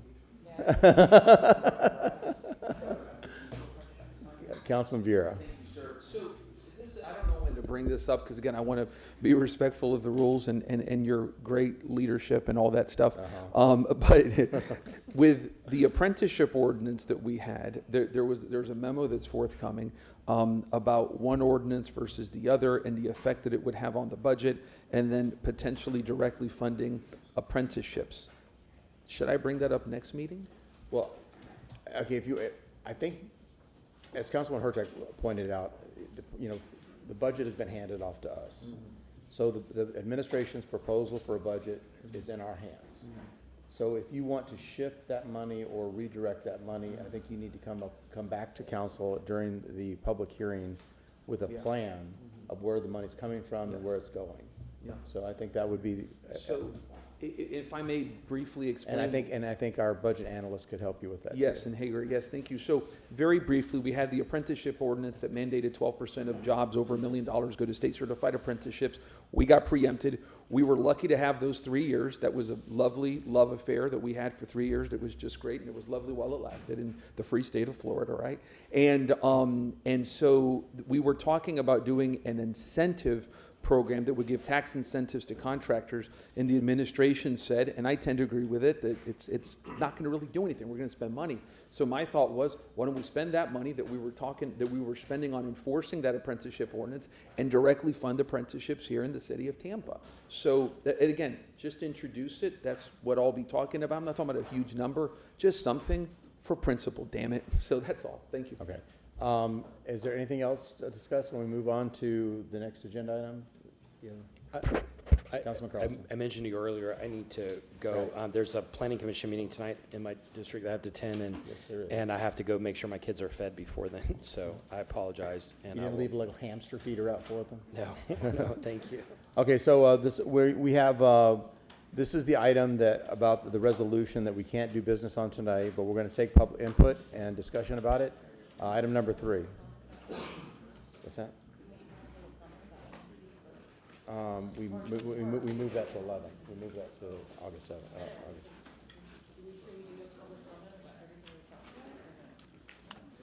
Yeah, we're done. Yes, sir. You ready, sir? I'm ready. Okay, thank you. Stage is yours. Thank you. Can I have the reimbursement resolution presentation up, please? Oh, okay. It's at the end of the existing presentation for those in the room. Oh, yes.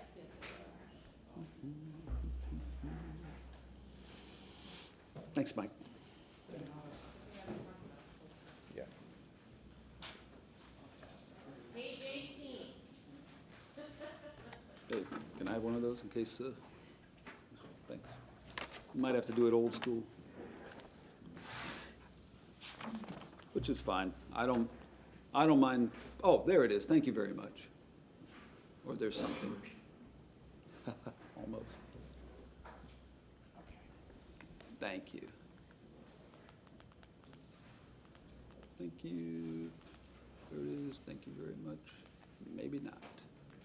It's a very pretty graphic you have there. I don't see anything at the end of the presentation. What button did you push? Maybe the wrong one? It's like the Wizard of Oz where they have the bubble. Yeah. So we're waiting for the presentation. We can wait, or we can, We've got the hard copies, but the public. You got the hard copies, but the public won't be. Actually, I could Elmo. Oh, here we go. It's thanking. Okay, no worries. Can I have another presentation? We'll Elmo it. Okay. It's actually a wolf. Oh, that's right, wolf. You know, that Elmo's got sticking power. I might just have to. Can you Elmo it? Yeah. No, but we can So wolf now it. that Lisa has spoken, this shall be done. Thank you. Could I have the wolf up, please? The wolf is up. Please vote for us. Yeah, okay, I see it for me. Thank you. Again, as the chair stated, no decision today, but again, it's a great deal of funding and it spans a great deal of projects, so we wanted to not only refresh on what City Council has already agreed to from a reimbursement resolution perspective, but also, again, what we anticipate bringing to you. And it goes without saying, I think this is separate and apart from potentialities associated with other revenue sources, such as the Community Investment Tax version 2. Yep, I guess I won't be doing that.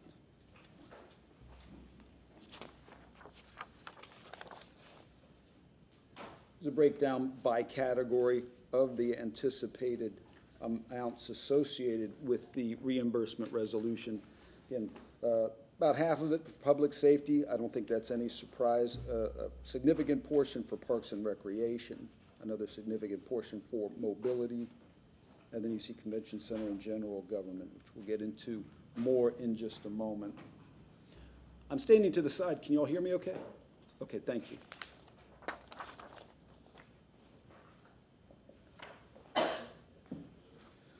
The first year of the CIP is within the adopted annual budget, of course, just a refresh, and the second through the fifth year are simply programming, regardless of whether it's the projects, whether it's the revenues, whether it's the expenditures.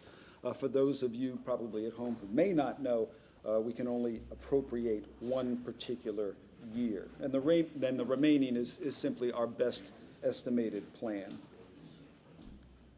You've got the annual budget adoption, you've got the financial resolution, and you've already seen the debt program as part of the preceding presentation. Another refresh, and you see it right here. I won't read everything, but it basically allows us to spend funding and pay ourselves back from an anticipated debt service. It's a very, very good and recommended action if we intend to issue debt for these expenses. Now, there'll be many, in addition to the reimbursement resolution, of course, there'll be many opportunities to discuss and approve these items. And you see some of them here: design, land acquisition, construction, contracts, the monthly reports, of course, that we provide based on what's happening with all of the capital improvement programs or projects, and what's happening with all of the debt issuances. And I want to emphasize that last bullet. When you're looking, or when the public is looking through the CIP, through the capital improvement program for the next 5 years, you will see the anticipated debt financing identified as just that, potential debt financing, whether it's non-ad valorem, whether it's water, wastewater, whether it's solid waste. So we clearly identify that we have not issued the debt yet, but it's in consideration to fund the project. And again, a little refresh. I know council has seen and heard it before, but I do think it's worth reiterating. It makes sure the city can take advantage of tax-exempt financing. Tax-exempt financing is less expensive than taxable financing. Preserves options for the city, and this is largely what we discussed earlier with respect to how capital projects will be funded. It does not mandate that debt be issued, but it puts both council, the mayor, and the public on notice that it's a potentiality, and if the council decides to issue the debt, we can pay ourselves back for what we're already spending. So you've got Project A. You want to accelerate the time frame of that. You want to spend the money right now. It's recommended in a best practice to do a reimbursement resolution, so if you issue debt for that project, you can pay yourself back for the funding that the city has floated while we await issuance of the debt. That allows us to start without paying the annual interest because we've not issued any debt. We're using our own funding. There is a reduction in interest revenues. In other words, we're floating the money so we can't invest that, but typically that's going to be less than the cost associated with financing and interest.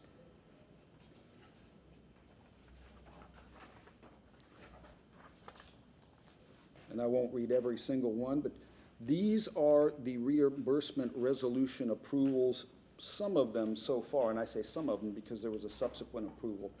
In October of 2022, you see that these reimbursement resolutions were approved for an amount not to exceed $80 million.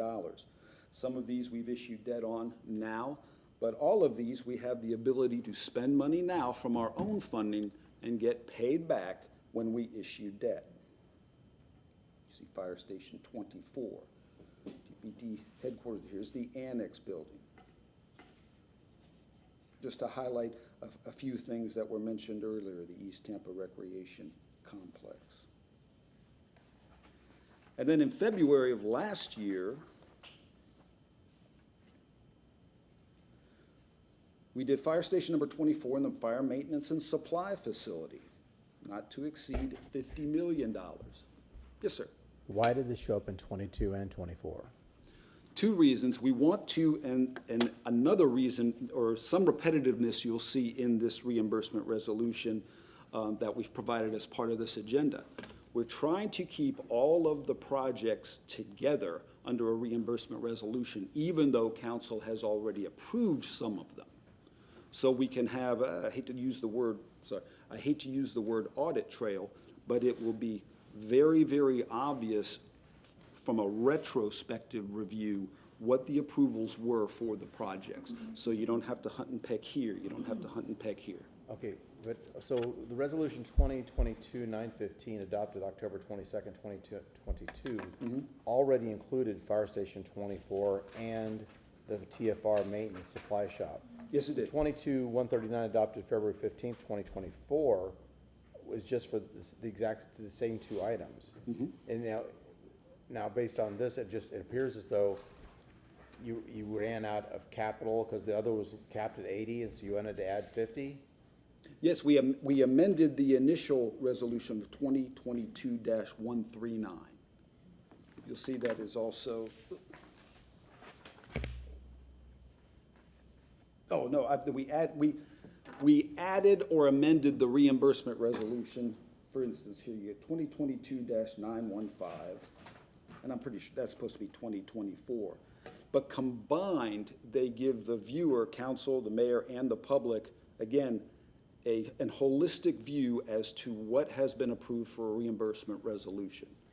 Yeah, I'm just curious why it's the same capital improvement is listed twice instead of just saying we want to add $50 million to the capital, because, yeah, If memory serves, I suspect it's because we did need additional permission to spend funding. So it's just the additional of the $50 million. Yes. It is repetitive, and I apologize for any confusion, but hopefully you can see that, especially if council approves this next one, a continuous, consistent project listing of what has been approved for reimbursement resolution. But now the next one, though, doesn't have any repetitives, does it? It does not on here, but it does within the body of the agenda item we've provided, so you can see all of the projects. So that $105 million will be rolled into that resolution we see. Exactly. And all those projects will be under the one resolution. They will have different resolution numbers, but they will be within one package. And you'll see it again, for instance, when we bring you a debt issuance, we'll identify all of the projects. For a couple of reasons. Again, you want that clear audit trail, and you want, and by all means, I don't mean to confuse anybody, including the public, but you want that broad-based view of what's been approved for a reimbursement resolution. And I'll give you an example. This allows us to highlight the projects that right now we can't spend money on because a reimbursement resolution has not been approved for the Fire Station 6 expansion and property acquisition, as opposed to Fire Station 24, which we can freely spend money on and anticipate getting reimbursed. So it is a little repetitive, but I think from a retrospective point of view, if you're wanting to know what has been the total reimbursement resolution approvals, both for amounts and projects, you'll have it all right there. So since we've adopted these two resolutions, the second resolution with Fire Station 24 and fire maintenance and supply facility with $50 million, the other was $80 million. Am I correct in assuming that $50 million would, Fire Station 24 and fire maintenance and supply would be limited to $50 million, and the $80 million would be the other projects in this list? Yes, at that time. For instance, let me go back to the... So we have $80 million of bonding available for everything except for Fire Station 24 and fire maintenance facility, and then we have $50 million available for Fire Station 24 and fire maintenance supply. facility. Not exactly. This is not a financing capacity. This is establishing an amount that we'll be able to spend and then get reimbursed for. For instance, you'll see fire station number 24 and fire station supply and maintenance. Those two together are $60 million. That's hence my confusion. Yes, yes, because a component of them had already been included in the previous resolution. So you are spending money out of that 80 million for those to substitute to get to your achievable figure for construction? Yes, and I'm sorry if I didn't communicate that clearly. Again, that's why I was confused. I Okay, apologize. okay, I understand now. Councilwoman Herzog. Okay, thank you. One thing that I think would help our confusion is if you put the amount of money next to each. Yeah, that's So an I'm gonna improvement. ask for you to bring that forward for the actual resolution, because I think that is an area that we're confused with, because 80 plus 50 is 130, but back down on the very last page, you say it adds the projects below totaling 105 million, and those numbers don't add up. I think that's a good idea. We'll itemize the amounts for each I one. appreciate that, and I think you kind of itemized them here. Did I just not get to it? No, this is a different slide. This was your Yes, initial. yes, in the previous So- presentation, So yes. is this potential debt issuance, number one, that from the previous presentation, is that inclusive of this? Is that basically the same thing? It is. Okay, so it would be great if you could pull those up, because I think that's what we're looking at, and that's what I've been talking about all day today in terms of what we should really be spending money on. So if there's a way we could get page number 19, and maybe if they can't do it in the back, we can maybe. I think we can. I would just, because I know, and I'm happy to talk about it as long as council would like to talk about it. What I'd like to point out, probably the closest alligator to our boat is these projects you see right here that we do not have permission to spend money on yet. And I'm not trying to accelerate anything, but if K-Bar Ranch Park, for instance, I would not recommend that we spend money on that right now because we don't have a reimbursement resolution to pay us back. So that was one of the primary goals in this presentation, was to refresh with council what you've already approved, and then the remaining projects that remain unapproved from a reimbursement resolution perspective. So, And- I'm sorry. Again, I would really prefer if you could bring this up somehow, this particular. I'm talking to the back, can I have the presentation back up? The PowerPoint, ma'am? Yeah, and if they aren't able to, maybe If they there's can, I someone can elbow it, or wolf it. has a The version. grounded in progress FY 2026 General Government Budget Workshop presentation. Yeah, from earlier. Oh, Hager's gonna give it to. Okay, Oh, we got it yeah. up. Never mind. It came up. And- It came up. Just Page, like magic. Oh, is it up? page 19, please. Thank you, in the back, I appreciate Yeah. that. Thanks, TNI. You rock. They are magic. They are magic. They are. And a delight. Oh, Page wow. 19. 19, yes, ma'am, 19er. Okay, so this is where it Here we are. starts. Mhm. And my particular interest, though, is like page 21, because I've said it before. The Ashley United, I'm absolutely adamant that we take that out of CRA funding, whatever it takes, because we don't need to be bonding for that. CRA needs to pay for it. It's completely outside, inside the downtown CRA. We're working on that. I know, but what I'm saying is like approving some money for these things is. And if I may, I will note that the Ashley United project has not been approved. That's on that Yes, page. I know, That has that's, not been that's on the approved. list. But back to the page 20 where the Sulphur Springs pool improvements are, that's why I specifically asked, is that 3.6 million part of the 1.8 that we're approving on Thursday? And you said, no, it is not. Well, I said it could be, and here's why I said it. Hopefully, you've gathered that we don't know a lot about that project yet in terms of Yes. what we're going to have to spend. So you've got the 1.8, 1.9 that's appropriated right now. We've doubled that as a potentiality, but it could end up being 5 million. It could Okay, end so up the being 1.8 is indeed a part of that 1.6. It is, but I don't Okay. anticipate that 3.6 is going to stay 3.6. Oh, no, I don't either, but I was asking if it was an addition, and I heard, yes, it was an addition, Oh, so I it's apologize. not an I addition. misunderstood. Okay, So the 1.8 and the budget request for Sulphur Springs is anticipated bonded money, not pay-go? Yes. That's what I'm saying. We have all these are the types of things we need to be discussing today in terms of like looking at all of this. So if you go to the page before, page 19, I mean, we're looking at bonding for stuff that's as cheap as the facility lighting upgrades for $880,000. I mean, I say cheap, but cheap in the grand scheme. From a relative Structural perspective, yes. repairs and improvements. I mean, this is the kind of stuff that worries me about bonding. And so this is why we need to have how do we this bond a discussion study? today. I mean, who can justify bonding the study? Well, it's not just a study. I think Mr. Perry's. But Sulphur Springs is more than just that. They're not only, so that 1.8 million is the seawall, remember? Was part of it. Yeah, but then there's some of it that is the study. Well, I mean, we put $1 million in it this year, and I believe that paid for the majority of the study, if I'm correct, if anybody in here knows. I know we've already done a substantial study. We've spent money on it, and the 1.8 would be the building of the seawall, and then there's a couple other things they need to do. I believe they called it grouting, filling in Now that some level of detail, I the don't some know. of the spaces. Yes, so Sia Wynn, Administrator of Neighborhood and Community Affairs, you're correct. The bulk of that is the seawall.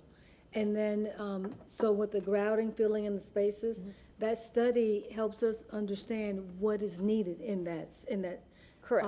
The assessment study. But there already has been a study, and then it was determined to fix the seawall and to fill in these hollows with the grouting, and then we would need to do another study, which would not be bonded. Am I on the right track? Yeah, you are on the right track. Yes, We wouldn't necessarily have to bond that, correct? Yeah, Yes. a study. We're bonding the work. Yeah, So, no, well said, you said it. Mr. better O'Hara, than- real quick. Yes, sir.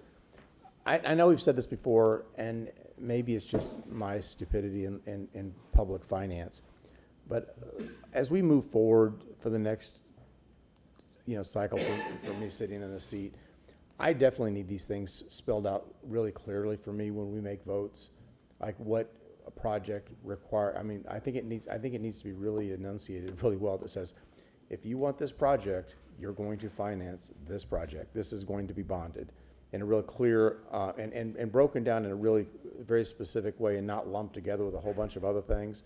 Like, okay, your proposal, you're going to vote to build this, or you're going to vote to do X, Y, or Z. It is going to be pay-go, or it's going to be bonded. And for some, and I know you guys are finance guys, and I think you say that. But for those of us that are air traffic controllers or whatever, former teachers or former, horse racers or but I mean, I think it needs to be very, very specific about, enunciated to us that when you approve this project, you're approving bonding for this project. So that I'm not. So it's just And if I could just pull that thread, Councilman Carlson, he's not here now, but he'd said something earlier that I wrote down. He said, simply listed. And we always endeavor to do that, but I do appreciate your perspective that for what's simply listed to us may not be simply listed to the lay person. Like bonding for dummies. Right. So spell it out for me. At least not for Lynn, but spell it out for me. But so, and I respect and understand and agree that that's the issue, but that's not what we're doing here.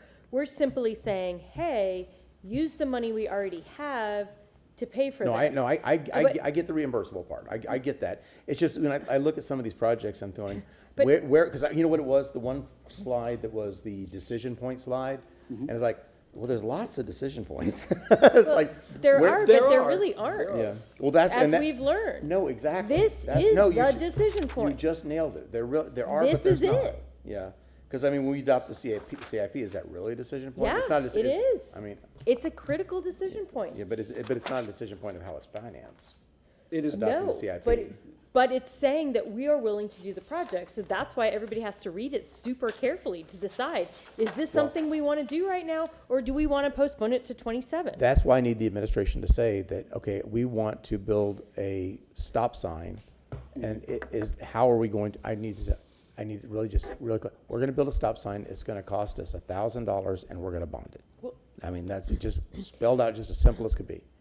Now, to their credit, they actually do that. I know they do, And but it's they still put it confusing to on- me. They put it on the summary sheet I for know. every item, I know. because what I've asked for, and they have graciously provided, is at the very bottom where it says, does this have a fiscal impact? It says I yes.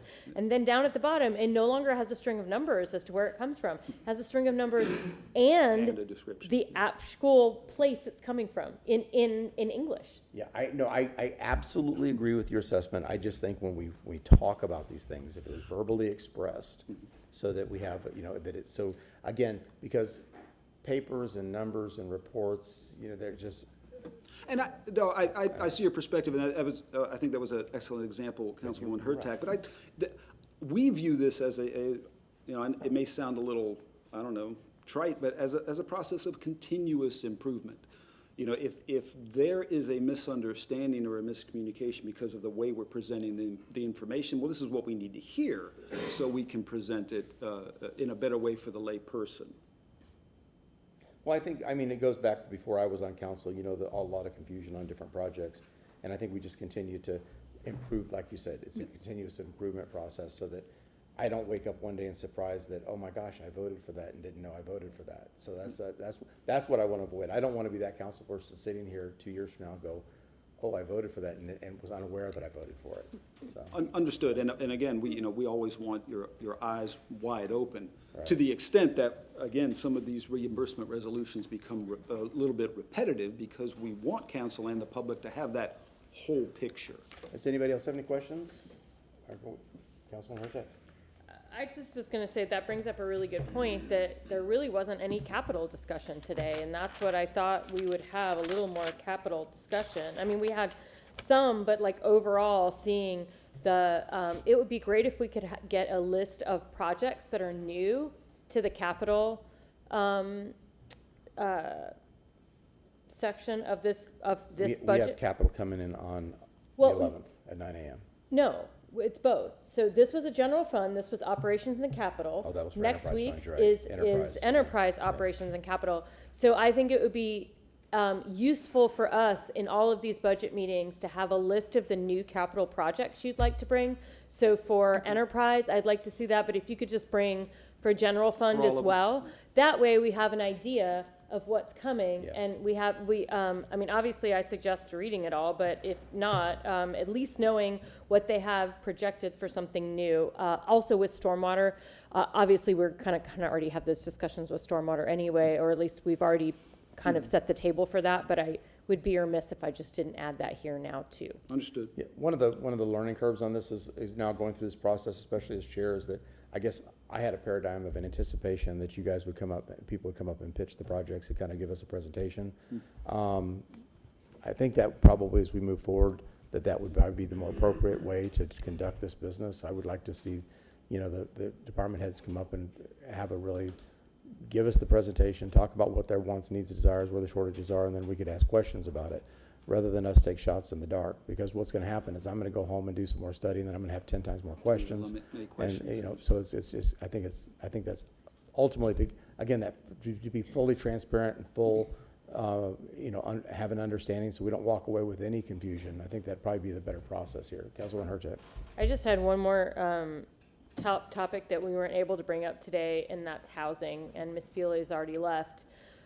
So my interest is you're cutting the housing budget by $5 million, which coincidentally there's $5 million more in paving. I just want to throw that out there as I don't know that that's where that came from, but I would like to know where we anticipate putting.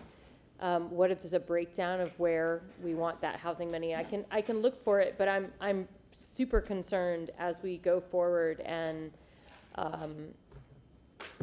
things are, as we see more layoffs coming, as more expense for housing comes, I think we're going to have another need. We still have not touched the need for housing in this community, and so it concerns me that we're cutting the budget by half. Okay. Councilman Vieira. Thank you. Councilman Hurtak mentioned housing. I am going to be sending out a memo. We haven't gotten all the information yet, but the portico at wonderful downtown Methodist Church that many of us know, they have a secular arm, so there's no constitutional Thomas Jefferson issues, that is working on some really good affordable housing projects, and I was going to bring it to council and to the administration in the city. It is not very expensive. With 90, 100,000, we could pay for 40% of something that would really go a long way to helping people that I think we all want to help, and they do wonderful work on that. So just a sneak preview, coming attractions at the movies on that. Thank you. Okay, just to clear the schedule of this item file number F25-14353. I'm going to ask the clerk's office to put this as an addendum to the August 7th. If I can. We can't have motions, Councilman, Mr. Well, Councilman Shelby. Attorney Shelby. If I can, Mr. O'Hara, this was continued from the last regular meeting, is that correct? Yes, it's been continued from May 15th and June 5th. Okay. And the question is whether the time is of the essence for this, because let me just share with council a concern that was brought to my attention, is that if you in effect walk it on, because it's not set on the draft agenda that's already gone out, my understanding. That's my understanding also. So what that means is it will appear on the addendum, which gets put out on email and gets posted, but the backup material I don't think will be available to the public. I don't know whether the clerk's office is able to upload it to make it available. If in that case, it would probably only be available for a day or two. So the question for council is, and it's up to the administration, because if time is of the essence, it can be done, but best practice would be to put it on for the 28th, but that kicks it down the road several weeks. But that way at least you have the administration, because it is something that's quite consequential and quite expensive. So the question is whether you want to have the public have the backup material for this.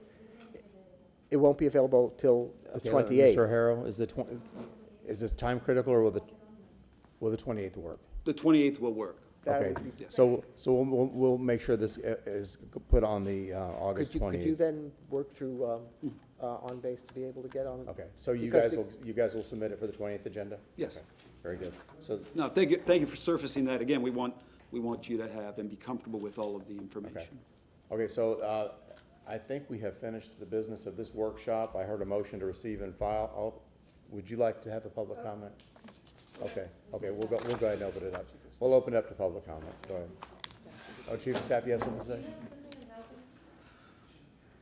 Good afternoon again, John Bennett, Chief of Staff. I just wanted to make sure that we're meeting council and the public's expectations on what we would call the non-motion motions. Some of the things that have been asked for, either data, graphics, whatever, are we expecting those to show up on Monday, since this was the general government session, or at the hearings? Can I ask you to work with Ms. Kopesky to, she'll have that information, we can communicate with her, and then. So you want them served back office, or do you want them to come back to council? I think some of those will come back to council, yes. I think some of those are requests to come back to council. Okay, I'm just trying to help staff have a timeline on I think that's what I had asked her to document that so we can keep track of it. And so between myself, Mr. Shelby, Ms. Kopesky, and maybe you all communicating through, we could all work that out. So if I can, Martin Shelby, City Council Attorney, working with Ms. Kopesky, perhaps we could figure out what it is that can and is able to be brought back to council through emails and distributed in advance of time. But my understanding was, talking with Mr. Vasky, is that any of these that will come back will have to be raised during the public hearings. That was my expectation public as well. hearings, yes. Okay. For example, the housing conversation. My understanding is that it will not be rediscussed next week. That'll be totally different topics. Is that correct?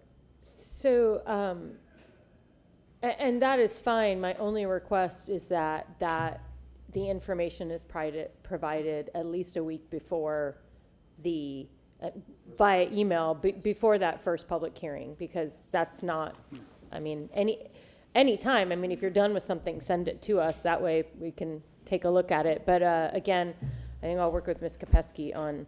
Okay, we're going to move quick to the public comment. So because we have 2 minutes to get out of here. Oh, we have some cleanup? It's not really, it's not a motion. It's not a motion. It's going to be put on the motion is to request the administration, well, not the motion, but the request is to ask the administration to add it to the August 28th calendar. No, item 2 is set, if we can just confirm, item 2 was supposed to be brought back on August August 11th at 11th, 9 at the a.m. 9 on a.m. meeting. the first, the early morning, the earlier.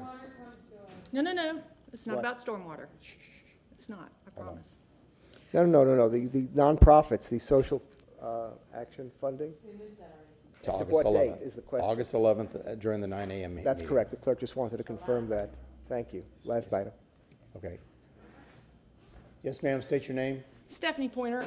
This is not about stormwater. This just happens to be the only sheet in the revenue expense report fund that I have from last year.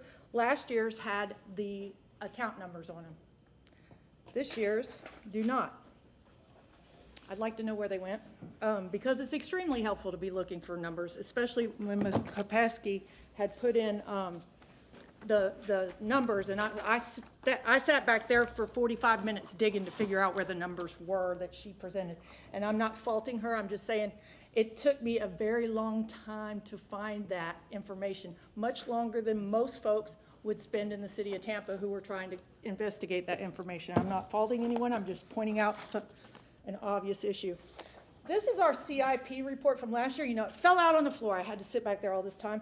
And it's 4 pages, and look how small these pages are. They're not even full pages of information. They're just like 2/3 of a page, not even a whole page. But this one, this year, is 7 pages long. And every one of these pages is slap back full. I mean, all the way full to the very end. And I finally found those numbers that Ms. Kopasky was using, at least 2 of the 3, in this report. So, this stuff isn't very easy to manipulate.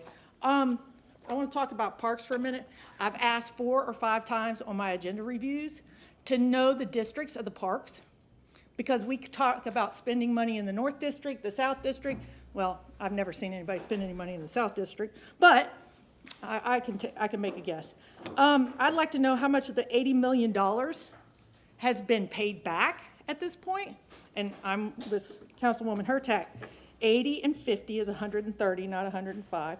I'd like to point out, we kept talking about fees, or talking about taxes, and why we should maybe pay taxes. I'm going to tell you right now that nobody in the city of Tampa thinks that they pay too little taxes. But if we could get our ducks in a row about mobility, okay, so in 2023, you were presented a mobility report was done. It never got presented at council. So in 2024, had we raised those fees by $6,000, which is significantly less than all the other counties that we are comparing ourselves to, we would have gotten an extra $5 million in FY24. This year, in FY25, we would have gotten $3.3 million. So, I mean, if we start raising the fees, I mean, I know it was Bob Buckhorn's policy to never raise fees for builders and developers.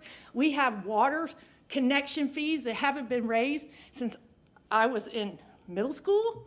We have all these fees, like the $2.5 million that got lost last week, but we are leaving money on the table every single week. We don't have to raise taxes in order for that to happen.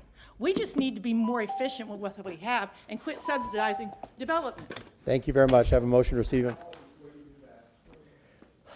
Even though we're not supposed to make any motions at the workshop, with regard to things that have to be done on the agenda, directions to the clerk, I've been informed that I'd ask for a motion to be able to have item number 2 be set for the last item on 8/11 at 9 a.m. How do we do that? You just make a motion in a second and just make them, and just have some vote on that. I have a motion from Councilman Vieira, second from Councilman Maniscalco. All those in favor say aye. Aye. Opposed? And then if you want, just to have a motion of council to request the administration to add number 3 to the August 28th. We have a motion from Councilman Maniscalco, second from Councilman Miranda. All those in favor say aye. Opposed? Thank you. Now can I have a motion to receive and file after you tell me I can't make motions? I made a motion anyway. We have a motion to receive and file. All those in favor say aye. This meeting is adjourned.